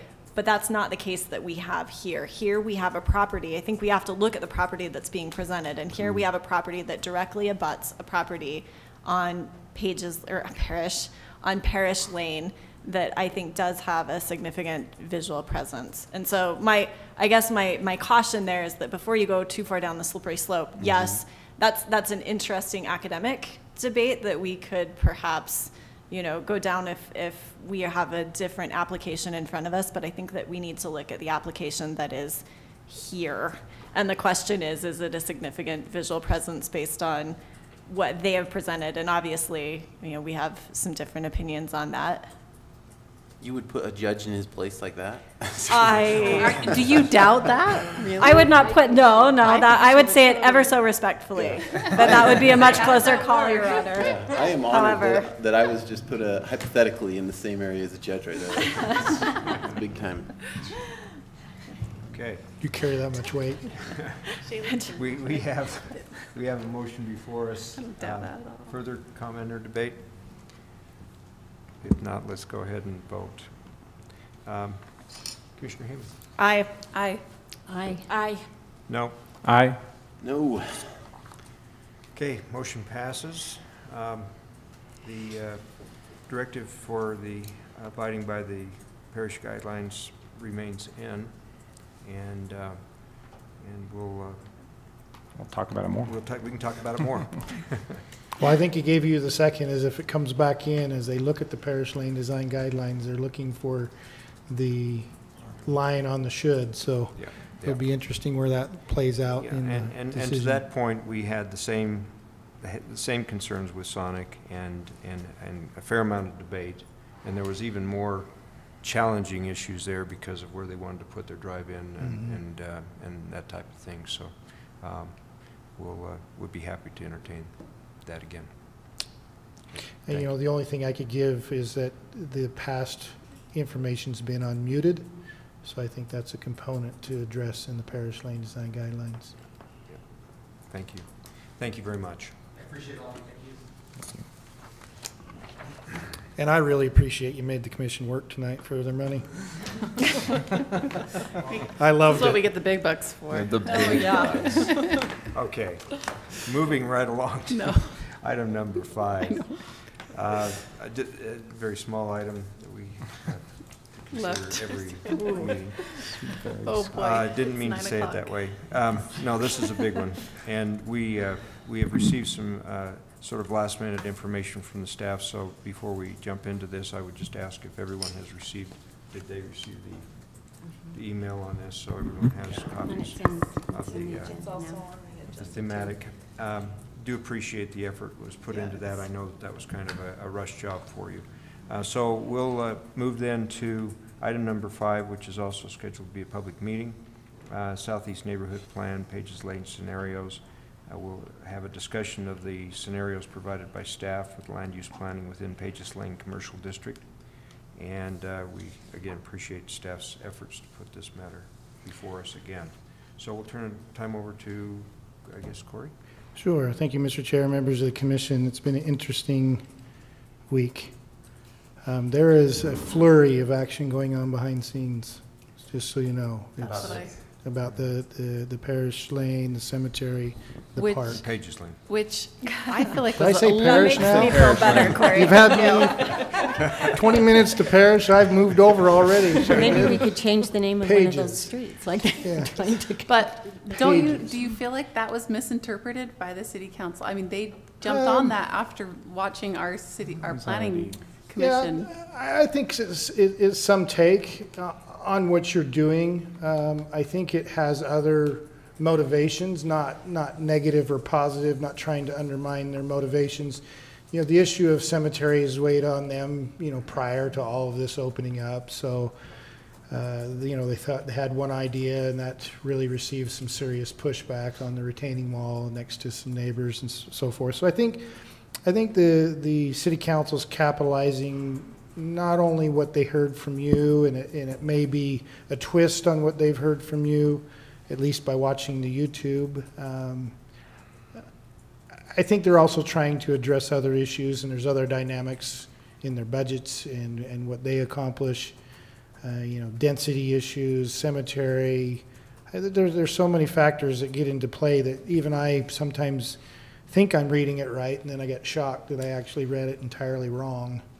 And then I usually pay the price for if I open my mouth a little too wide and get in trouble for it. But I think they want to capitalize, and it sounds like a little bit earlier than even discussed with them if you watch their council meeting, because there's been some shifts. Okay. You know, part of it is that staff has been with the mayor and the developers and others in the project. You know, certainly I receive a flurry of conversations. I'm probably spending a good amount of time in my day fending off some questions from everybody, trying to get a temperature take on it. But I think what's currently tentatively scheduled in emails today, there's been feedback to say, yeah, let's have, and this is just right now, a council work session. I don't know if they want to move and have the commission a part of it. So right now, in the flurry of communications, they're looking at a work session on August 15th rather than in September. Now, I'm part cause in that, bumping it to the 15th, because I'm under 2 tracks, listening to the council and listening to the commission, wanting to get in touch with the property owners, the developers, and what their timelines are. I'm hearing all kinds of, so I'm trying to respond to everybody the best I can, but not promise anything to anybody. So I've been trying to move this along, and I said, well, I think the commission is more interested in at least getting to a point you can talk to the property owners about some scenarios, at least to that point, and not something in September or October. So having said that to the city manager, he said, well, then I'm going to go back to the council and see if they'll bump it.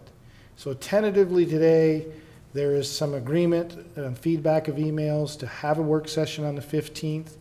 And I think there's some things that they want to look at. I think cemetery is a motivating factor. I don't know the percentage to it, but the idea, and this is partly staff in the communications, is can we trade Island Park? Can we not trade Island Park? What does that mean? How much does it cost?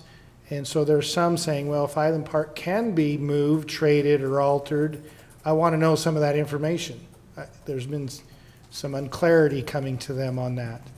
So they want Bruce, our Parks and Rec Director, and Steve Thacker to further explain the trust and the grant process to them.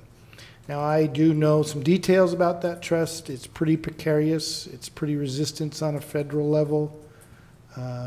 But, you know, I've seen things come around too. I've been proven wrong many times. So, but I do think there's some serious constraints and consequences that the city has to evaluate on whether what they want to do with Island View Park. I think that in that motivating factor, saying, well, if there's a move that could be partially or wholly, could some of it be replaced like the Planning Commission is talking about at a park on Pages Lane? Could it be replaced in other areas? Still don't have feedback from the Parks Committee, so I think that's all an evolving target. But what's interesting, as much as I'm the strong voice on, I don't think I can do that, I don't think I do that, and then I keep inching way further and further, but I keep saying I don't think I could do that. We're wearing you down. I think I could do that. The council said, do we need a feasibility study? So that was an interesting statement, and I think that encompasses the Island View issue along with the Pages Lane issue. And so they said, well, we can't make those decisions now, let's get that to after budget. And then I said, well, I think the commission's asking some of those questions, and if they're going to potentially move that direction, that may be something that's interesting to the commission. So the fastest they could get it was the 15th. So the 15th, so thinking in your timeline and how much you want to move, think about the 15th may be something where they just talk about it and it fizzles, or talk about it and it starts to churn somewhere else. So keep that in mind. So what I went back to, and unfortunately I wasn't able to do it for your packet, and I actually only worked on it this morning. I did send out a flurry of emails trying to get some costs, so I just quickly introduced them into the scenarios. But just this morning I went back, reviewed the YouTube, and I narrowed it to 3 things. I know we talked about A, B, and some alternatives, but today I just got to the 3 things. And so here's what I came up with, some numbers. These are not even finalized, and hopefully you agree they're not finalized, because I'm not sure if this is exactly what we'd publish to property owners and business owners yet, but I think it gives some additional information. The first scenario was just a park. That's kind of what I got from it. Tell us what's just a park. I thought, was that a park and a cemetery? Is that, what does it mean? So I simplified it and said, just a park, just a neighborhood park. And then said, if we do that, what happens? Well, the idea is maintaining existing commercial uses, although we can talk about if there's any needs for changes there, but I think we're somewhat in agreement that the DI is somewhat, for the short long haul, kind of fixed for the time being. Neighborhood park, still capitalizing on the buffer, so it's located in the center. 3 acres, because that's our average size. The pocket park kind of throws the neighborhood park down to 3 acres. It would be a little more without that Centerville Commons, but I've got to find some base number. So 3 acres is the base number. That leaves 5 acres. So it comes back to, that would be commercial. So you go back to, in the scenario, I try to divide it up by these nodes. Commercial use node, zoning district, Does it maintain commercial high, the 50,000 square foot building size limit, those type of uses in the commercial high? Or because it's reduced to 5 acres, do we look at the commercial medium, where you're now looking at a 10,000 square foot building size, a reduction in the list of uses, and understand I'm recognizing the consequences that commercial medium's on Main Street. So it still comes down to, do we leave it commercial high with 5 acres? Do we go to commercial medium and expect a smaller component? And then I just capitalize, you know, in trying to still keep the park scenario alive, I continue to just be repeated of these land values based on that $575,000 average acre property. It's $2.8 million worth of commercial. If you do the park, it's the $1.75 million that we talked about. And then here's where you stretched me and pushed me more. This is a flurry of emails. Kevin, Bruce, get me something. So I have to caveat it. We're all reaching a little bit in a gesture about what things were cost. So Kevin was using his green space costs for the soccer fields and moving of the dirt and the drainage for that. And so using those numbers, you come up 653,000. Is it? Probably not, because soccer fields is a little different than just turf grass, but I'm calculating what he's given me. But it's significant if it's just going to be 3 acres of grass. It's a pretty heavy expense to get the dirt moved and the grading right and the plantings in, and depending on the level of plantings. Playground, this is the recent playground. It was $37,000 for the playground. It was another about $37,000 for labor. And so I just took Bruce's $74,000 for a playground. Pavilion restrooms, this is 1,200 square feet. This was saying, okay, if I'm building both, 600 square feet of restroom in its space, 600 square feet of a pavilion, 1,200 square feet, might be a little less. I don't think it'll be a little bit more, but you're looking at $180,000 under Kevin's estimation of $150 a square foot. The skate park, I went to Syracuse, found that their skate park, because I live there, was 125 by 100. And so I did a 100 by 100 and calculated at $25 a square foot for the concrete, and you come to the $250,000. So it doesn't mean we're doing all those. It was my way of trying to give you ballpark estimates. Ballpark estimates. No pun intended. Can you tell me, do you know, did you look at any kind of splash pad, or like I know you showed us a few of those? I didn't get splash pad. Kevin was like, I'm uncomfortable because I don't understand all the plumbing and the pumps and everything that goes under a splash pad, so I don't dare guesstimate. So the fountain-y type stuff you showed us before, we don't quite know. Don't quite know those costs. Didn't track those down yet. Then the second scenario I was able to come up with is public and private, and I just went with conversion to residential with a public-private 1 acre. Could be an acre and a half, but I just picked a 1 acre. I know the controversial commons park is 0.7 of an acre, so I don't know if an acre is the right size, but maybe an acre and a half. But this is the concept that we're using some of their open space that's automatic into the project. I picked the residential medium, not single family in this scenario, because the numbers are going to come out at the low end of the medium is still 4 units an acre, so your numbers, square up the same. So your permitted use 28 units, conditional use 56, land value is $4 million. The estimated park impact fees on 28 units is 57, 56, 115,000.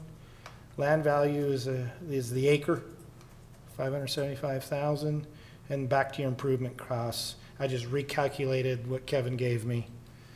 217 for green space, skate park 250, playground 74. I don't know what you want to put or how big of investment into that green space. Then I did the mixed use, because this was still the concept that Dick's Ace still might be around, or maybe the corner. So what would that be? So I picked an acre and a half, something decent size. Acre seemed to be too small to do much with, acre and a half. It could be 2 acres, but notice that your numbers are going to change on the park impact fees because commercial doesn't generate that. But I was still trying to put 3.5 acres in, so I think the numbers might not quite jive as I put it together. But it still comes back to, is this small piece commercial medium? Is it commercial high? You're looking at the zoning districts. I did include residential low because I do hear people talking about that.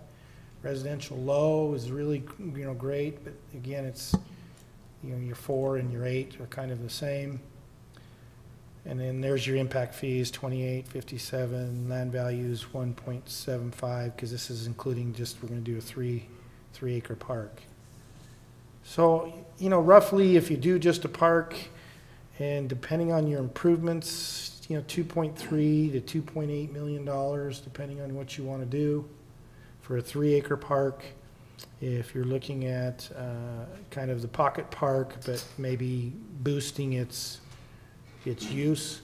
I learned today from Bruce, pickleball courts are popular right now. Yeah. Now, I'll be honest with you, when I talked to Bruce, I said, well, does people in Island View Park want to trade what they have for pickleball down at Pages? So, I think there's some tough questions to come up with, but that's what I was able to do in about 3 hours. So you're pushing me, but I'm still not getting you the feasibility study. But eventually you'll get me there. Thank you for letting us push you. I just have a quick question. Can you make pickleball courts like a temporary pickleball from tennis courts? Yes. Bruce has been asked to do that at Island View as a spillover for so Bountiful's that you can pickleball. Pull them over and then... You just do over the top?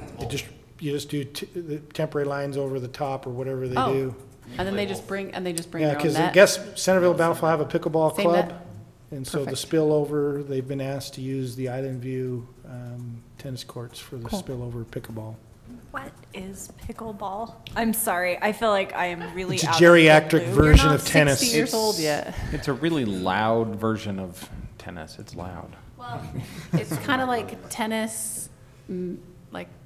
It's kind of like they almost use a racquetball. Yeah, it's almost like racquetball mixed with tennis like mixed a hard, with... hard paddle. Remember Foursquare? And they're popular in adult retirement Groups. communities. Yeah. Yeah, so they play a lot of pickleball up at Be Cheese glad Park. you don't know what it is. Or Twin Hollow Park, whatever it's called now. So Yeah, Cheese Park. Cheese Park. There's a lot of pickleball up there. I'm very impressed that you put this together I in am 3 too, in hours, 3 Corey. hours? Are you kidding me?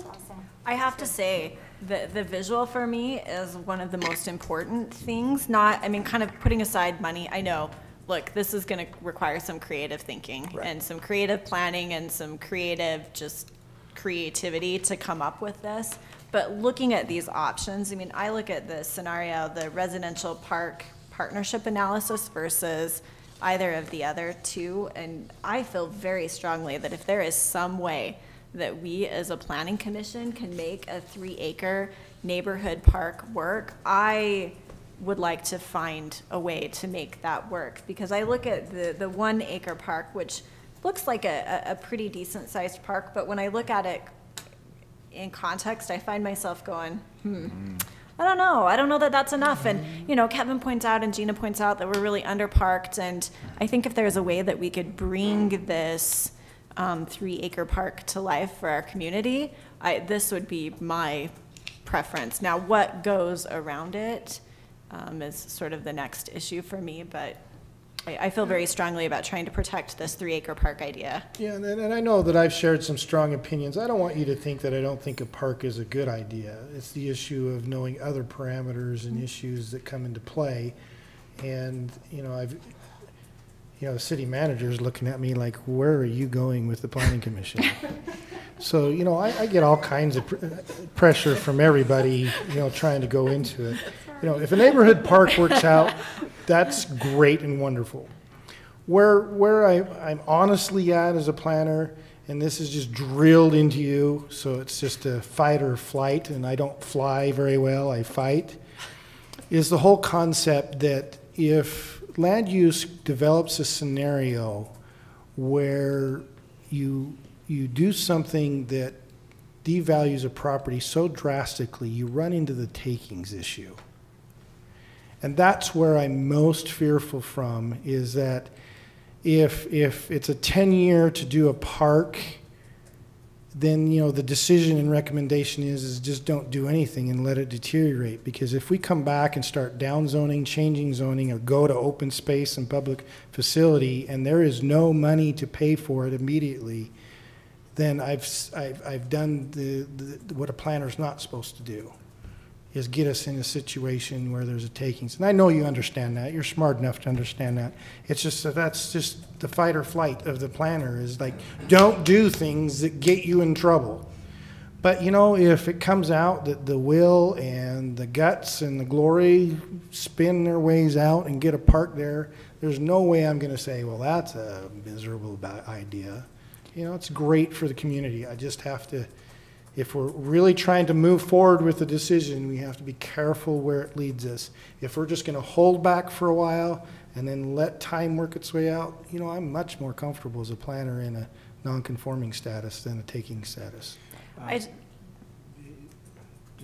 me weigh in on that a little bit, and because you raised that comment from the context of starting from sort of scratch, and I would anticipate a bit of a different approach. And one of the things that I've proposed is that we hear from the stakeholders, we continue to hear from potential developers, we listen to the other owners of other properties on the block, Desert Industries being one, and others even further west, and we come up with an approach that everybody can buy into. If everybody buys into an approach, then you've avoided the takings issue. True. But that's going to mean that everybody agrees to sacrifice a little bit, right, or participate a little bit in order to make that work. Now, the only way to do that, in my view, and it is, I wouldn't say it's tried and true, but it's happened many, many times, is where you get a public-private partnership, get a committee formed where you have the stakeholders represented, you have the city represented, you have the council and the planning commission represented, and you just hash it through and get a consensus. If you can get a consensus to present, then you have a much better chance, I think, of avoiding that issue, as well as making something that's truly, and I shouldn't have left, you know, the neighborhood out of that. They should be part of that committee too. But we have something that everybody can buy into and make. And I agree with you, but I think that's a step back in the current pattern that we're into. You know, the current. I would agree with that. And the current pattern was, as the council said, we're really interested in what Brighton proposed, but let's give the Planning Commission a chance before we want to move on further decisions. So that's a tighter time frame. If somehow the synergy's changing and there's a delay in this timing, so we're not moving to adopting language and begin to discuss timing of implementation of the general plan, and we want to sit back and take a bigger breath in it and say, hey, what really should we do before we do a surgical strike? Then I think it's back to what I would call more of the ground-based effort. We're going in and getting buy-in from the communities, the stakeholders. And I think that's where we do have subcommittees, and we are having commission representatives and council, and then they're taking a report back to the commission and the council of what the committee's coming to. And now we're not trying to get something done by September, which is the time frame that it hasn't been assigned September, but as quick as you can. So, you know, my fight or flight syndrome is, oh, I'm trying to get this done because somebody told me to get it done, but the Planning Commission really wants to look at it good. I'm fighting them a little bit, and it makes it uncomfortable, but I'm still trying to do what I've been assigned to do. If you really think this needs to have that bigger look and take a deeper breath than a surgical strike, hey, I'll relax a lot. I like Chair Hershey's idea. That's how I've sort of envisioned this. I mean, obviously, I feel like we have to respond to the city council, but I think we can respond in a way that says, hey, this is what we want to look at, and or we want to have ground up based support from public-private partnership, from stakeholders, from people And I feel more comfortable doing it that way personally. Just, I don't do well making quick decisions under pressure really fast that make a really long-term, you know, effect. And so I personally like that. I also think, like Commissioner Hayman said, you know, when you look at the 1 acre, it's like, oh, we get a park, but is that really what we were wanting? I don't think so. I mean, if you look at that just in size right next to the distribution center, I mean, that's pretty much the distribution center and the little parking right there, which puts into perspective how tiny that would be. It would be tiny. So I would say even 3 acres would be like baseline. Minimum. I mean, if we're going to make a park and if we're going to come together with these and create a really great redeveloped area, then let's do it. Let's make it a nice place, and let's talk about, we talked about a destination park, and we've heard that again and again, and I think 3 acres is kind of the required minimum for, in my mind, for what could create a destination park. Well, if that's the commission's wish, and I'm not saying everybody's That's just voting my for wish. it. Right. I'm But just if that's the commission's expressing wish, mine. I think the approach would be, as we know, the council's moving to some information that may fruit additional understanding or may not on the 15th. So rather than try to hustle this through, I'd be happy if it's the commission's will to say, you know, the commission would like to step back, because we've hit this very hard. It started out, let's get the density in the southeast plan taken care of, and then let's finish out the community plan, because their next step is the southwest community plan and the density. So the council's very much, for lack of better terms, moving on a surgical strike. Hit this, and hit this. And we've got the residential passed, so maybe this one is, okay, we got the density answered and passed, so maybe we halt this because that's the direction you'd like to go, and say, let's look at this back to the more holistic approach that you're talking about.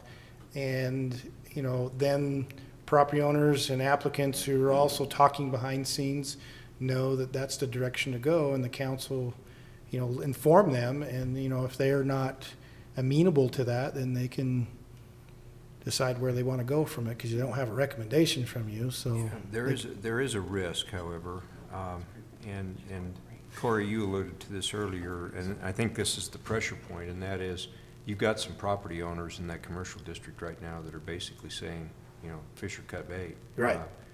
If you're not going to do something soon, then we're going to go out and market this to storage facilities and other, correct, you know, other commercial uses that would jump at the opportunity to get in there. But that then locks us into long-term leases and other things that are going to impact our ability to do what we need to do. True. And that's really the issue. So while I say, you know, step back and approach this in a holistic way, I'm not necessarily saying take 10 months to do it. Right. You know, I'm saying let's take, you know, 2 months, but let's get these committees formed. Let's get meetings scheduled and start talking. Or we get, like we'd originally planned, a session with the stakeholders next time and have them come in. Well, certainly, I think if you want to step back and have a work session with the stakeholders, that is more of, instead, because, you know, what I've said at the last meeting is we're trying to get to productivity, but the productivity is trying to get to what language should we be drafting. Maybe the productivity is reversed, and we're saying, you know, we can move forward with some general plan language, but through the initial public forum, we've heard this component. We want your feedback on this component, and start exploring it and make that about that component. How, you know, the issue of open space and park, you know, what is your response if we want to look at that and recommend to the council a serious look at that? You know, obviously some that are on a hurry timelines, like, well, I don't want to wait. But you're giving them a chance to voice why they don't want to wait, what's driving them, and then you can evaluate whether it's like, oh, okay, we'll move on. Or, no, I think we have enough information to explore this for a little bit further. Instead of trying to get to your next meeting solely on what you're going to do, 8 units, 7 units, you know, get away from that with the stakeholders. Because some stakeholders, that's what they want you to talk about. There's some interested buyers that want to know, what's my density?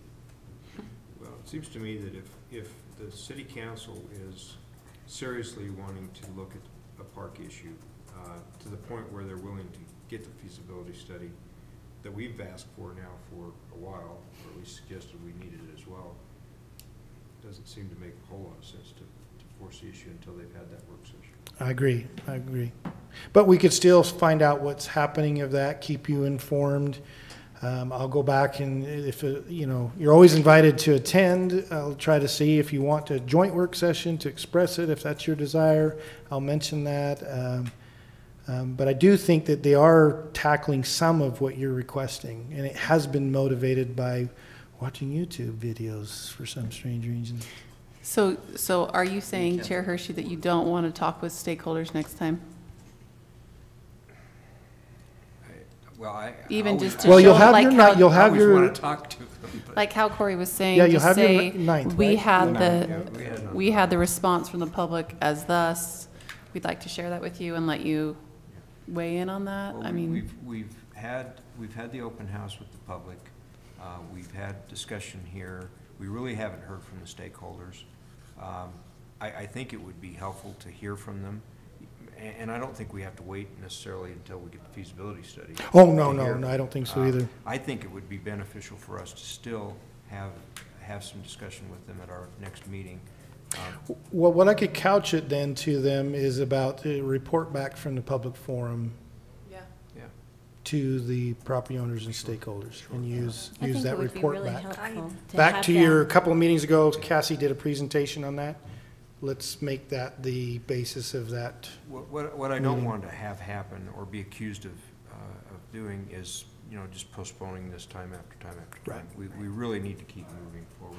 But I think if we are able to hear from the stakeholders, we really know if this is feasible, has any feasibility. Well, and it may inform the city council when they have their joint session, if they're able to look at our conversations with the stakeholders and get a better sense as to which direction that they want to go. So I think it could help both bodies, both the city council and us. And what I could do is we could have Cassie's as the focal point of a report back of the forum, but all of this other information is we can include.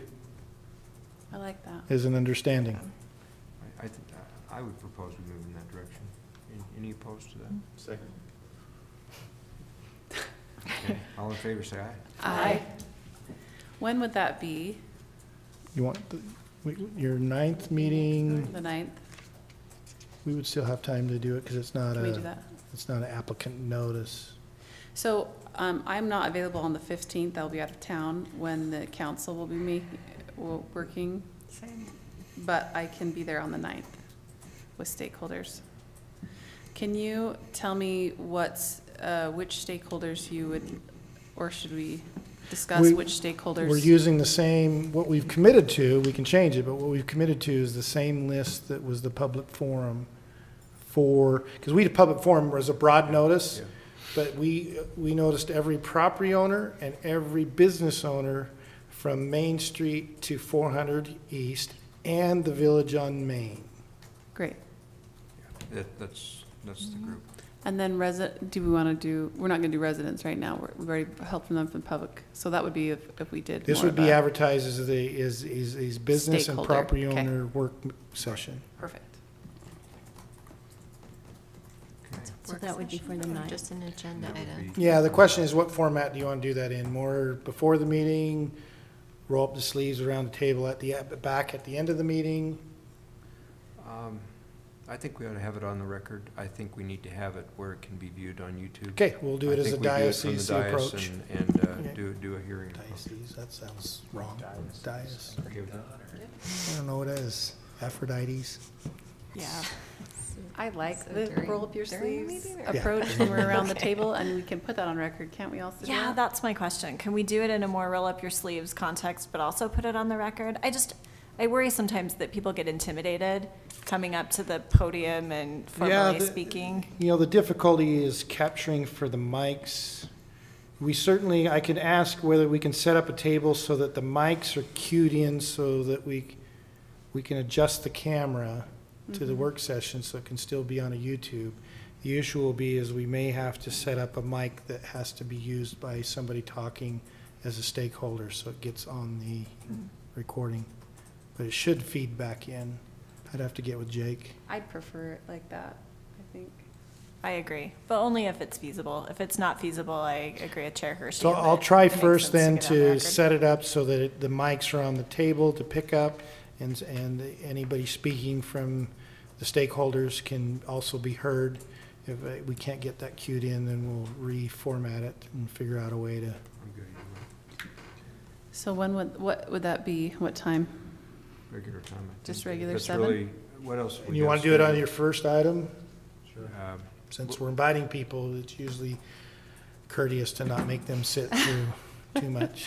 I already feel bad enough making them sit through our minutes. I was going to say they're going to have to discussions. sit through our minutes. Maybe we put the minutes at the We end. can put the minutes at the end. Let's put minutes at the end. We only have one item coming up. I'm actually out of town the week of Maybe 2 the items. 3rd. Wow. Well, we could take the first Los hour, Angeles. hour and a half with the stakeholders and then move to. the Okay, rest and of then our when we commissioners. send notices out, we'll inform any applicant what's going on, so.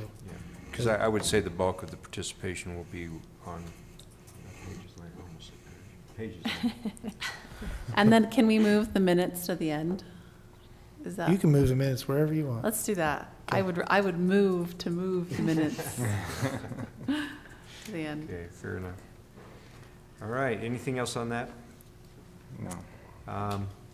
Okay, let's talk a little bit about your director's report and then city council actions, and we'll wind this So up. you've set it up. We have 1 or 2 items for your next meeting, and then we have the stakeholders, so we'll get the notices out for that meeting. City council action report, what I can recall, Cassie help me, the rezone of the Bell property next to the Porter Walton Brighton project was tabled for some infrastructure questions. There was some claims about water pressure, road conditions, and safety issues, so they tabled that to receive a report on that. Cassie is shooting at 1,000%. She's batting. She's our best hitter on the ball team with the council. She got the standards for was that the landmarks Yeah, that the night? incentives for the homes on the historic register passed. Passed on that, yeah. Congratulations. So I'm thinking of giving her something that I really don't want to do. Give her a rezone. And see if she can bat 1,000 on it. All right, very good. Any other business we need to take care of tonight? I just want to say again, and I know we say this every so often, but I just want to express my gratitude for staff and their hard work in going down roads they don't want to go down. And also in really just keeping us safe legally, keeping us focused on what we're supposed to be doing and not draw emotion into a lot of these things and help us be reasonable. And also just do it with as much information as we can possibly get. The reports are always fantastic, and you all do a fabulous job. So thank you. Well, again, I know that I have fight or flight syndrome and I fight a lot, but I really want you to be successful. We know that. I really do. Very good. We all agree with that. And again, Luann, thank you for your assistance. We'll miss you. Best of luck. And Chair will entertain a motion to adjourn. I move we adjourn. Second. All in favor, say aye. Aye. You say aye? I always vote. Oh, do you? Okay. I want you to know that I have a whole new level of appreciation and respect for what you do. Corey, you have. Oh, yeah. No, really, I Because I really won't do. be there on Monday. So I'll have to just record the list. So I just want you to know this is a muted red motorcycle outfit. Yellow. Yeah.